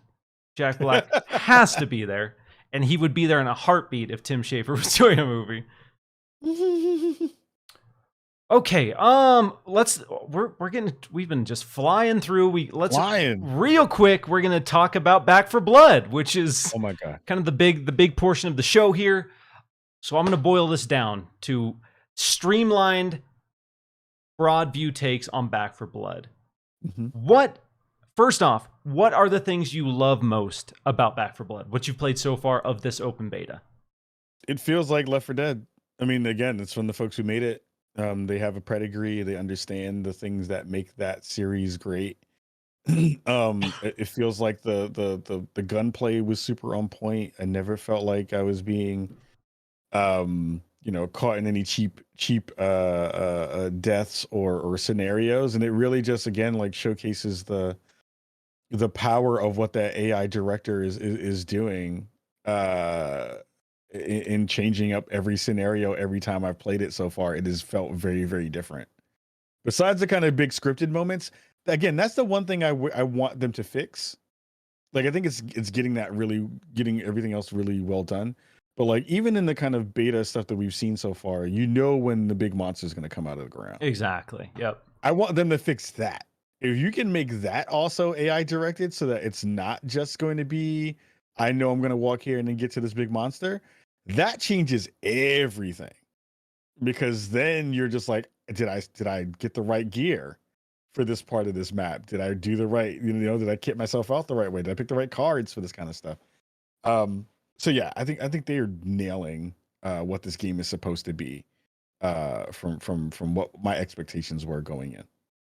Yeah. This, if you love Left 4 Dead, if you've wanted Left 4 Dead 3, this is it. This Back 4 Blood feels great.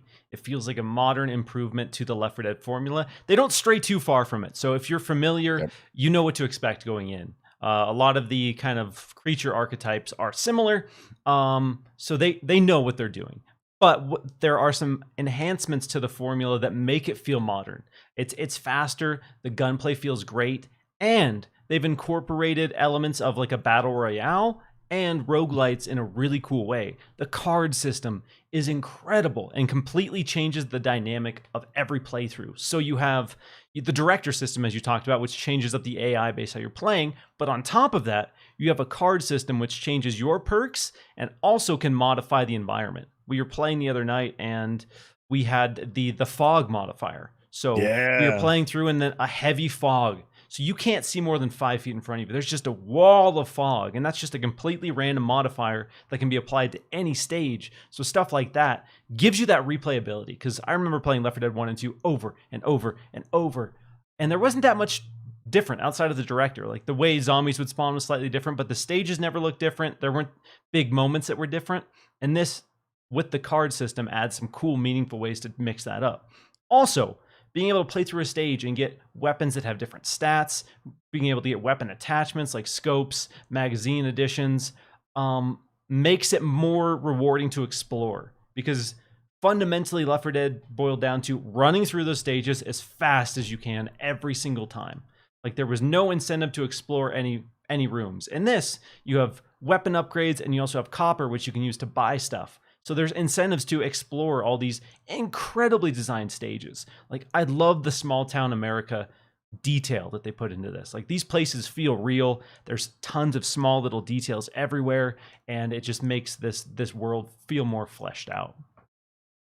Yeah, it's. I think they've continued to lean into the things that make that game great. And I had that same moment with the fog, and it totally changed how we played that map in comparison to the one that we played before. Like everybody was like, I don't like this.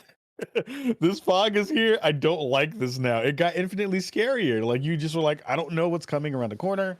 Things are gonna try to kill me. And it just felt good. I wish that they like, and I'm sure it's gonna happen at some point. I think they have a character that's like the witch in Left 4 Dead 2. But it feels like it doesn't have that same level of scary yet. Like the birds are kind of the thing now, but it's not the same as the witch. I miss that one character, that one zombie that was the thing that used to just like, you saw it and you were like, do not go near that thing at all. It's a small thing that I was thinking about, but I like the fact that there are now objectives. We're seeing some of the gameplay in the background where we're watching it here on YouTube, and having to go on the ship and plant the explosives and do all that kind of stuff. I like those small wrinkles to it. A thing that I don't think a lot of people are going to really dig into, that I think that they should. The multiplayer is very good. The multiplayer is super fun. Like that is the thing I did not have an expectation to want to play as the monsters again, because usually those modes aren't that good.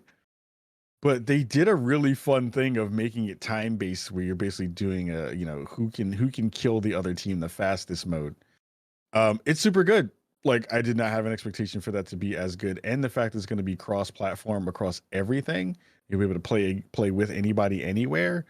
That was a huge part of the ecosystem and the communities not being able to play with each other before until the orange box edition came out. That's right. Like we weren't able to play on console in that way. It was really strictly a PC game. So I'm excited that everybody's going to be able to play this, and hopefully it'll work on day one, and not be rough. But I'm excited for this game. Like, I needed a game like this in my life. I was waiting for this for a long time. Mindless zombie shooting with your friends, like, it doesn't get better than that. No, it's Left 4 Dead is for me such a special, perfect formula of, moment to moment action that always feels good.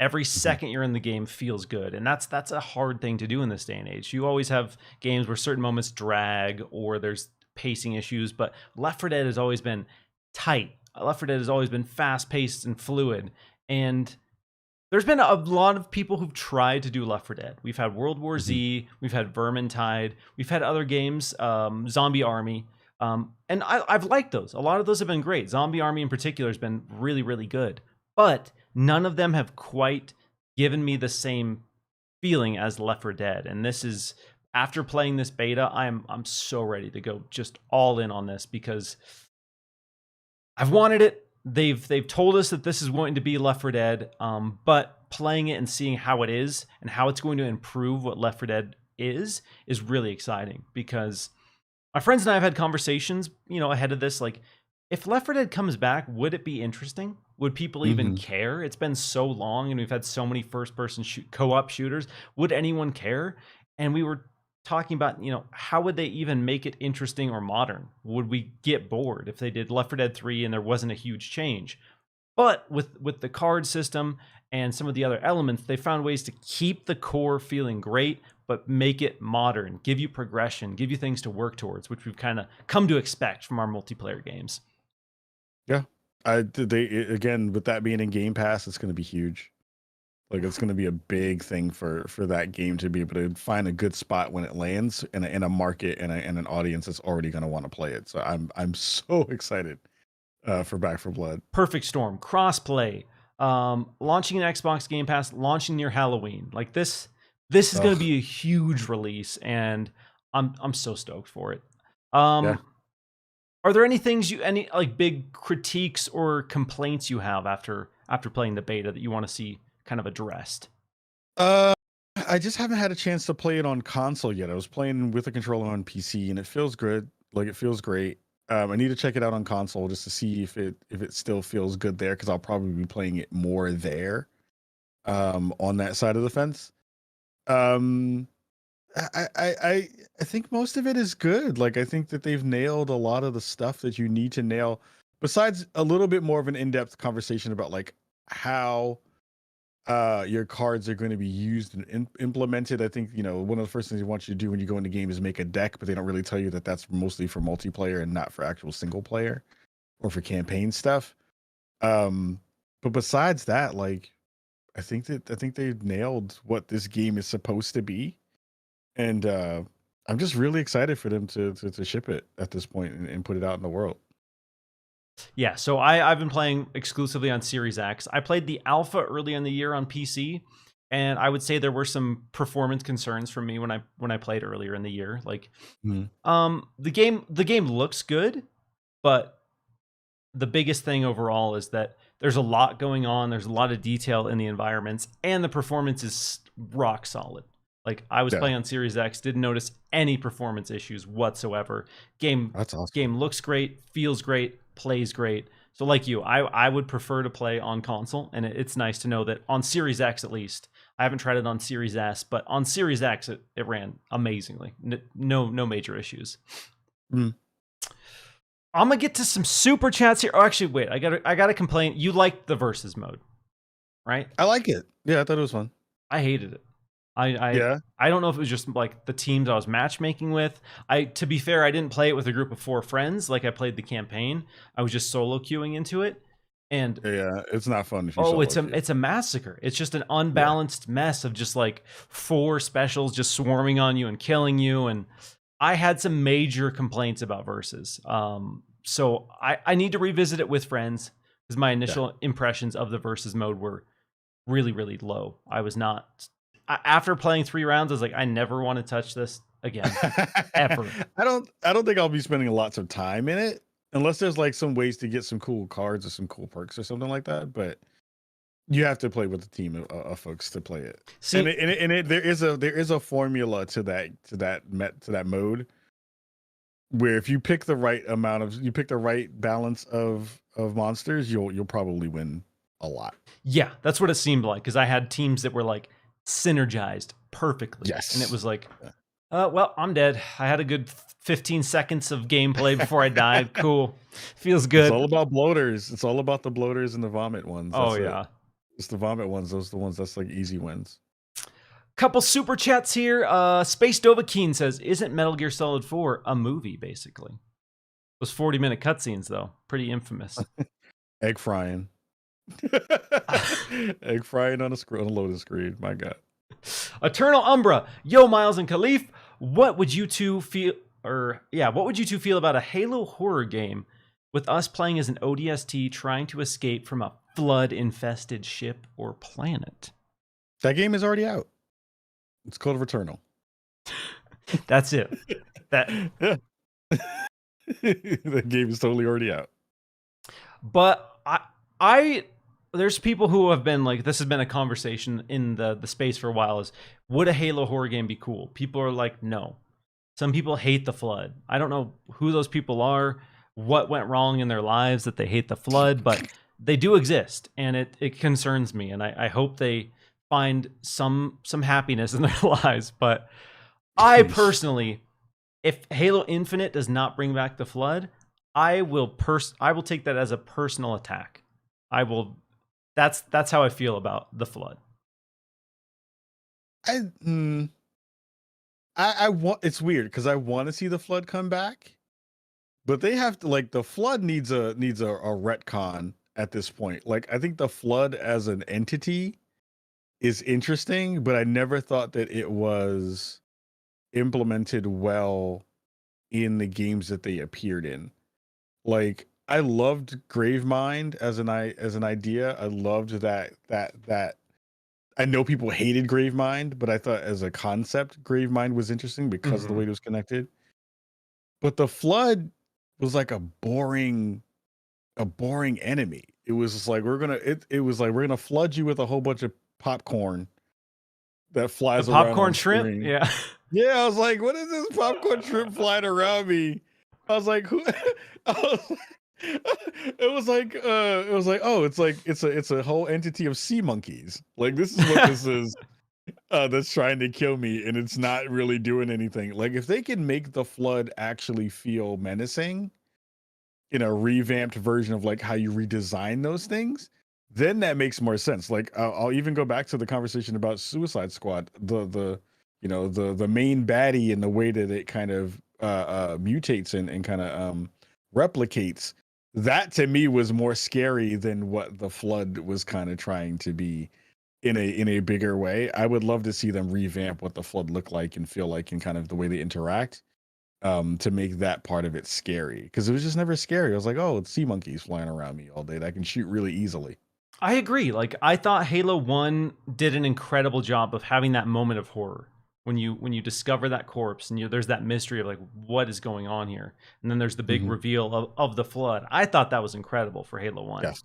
Like, obviously graphics or whatever, but then that was kind of the peak and pinnacle of flood, and they had it in every other game, but it didn't, like you said, didn't ever really feel menacing outside of the first game, because they just had it incorporated, I felt, just because. But like you said, the flood should be brutal. When the flood is like infecting and morphing with someone's body, show me that. Yeah. Give me a moment where you like turn a corner and you see an elite being like consumed by the flood and transformed into it, and give me that moment of like, oh damn, this is how it works. This little tiny thing can jump on me and completely take over my body. Like, that idea is terrifying, and I want to see them make it scary.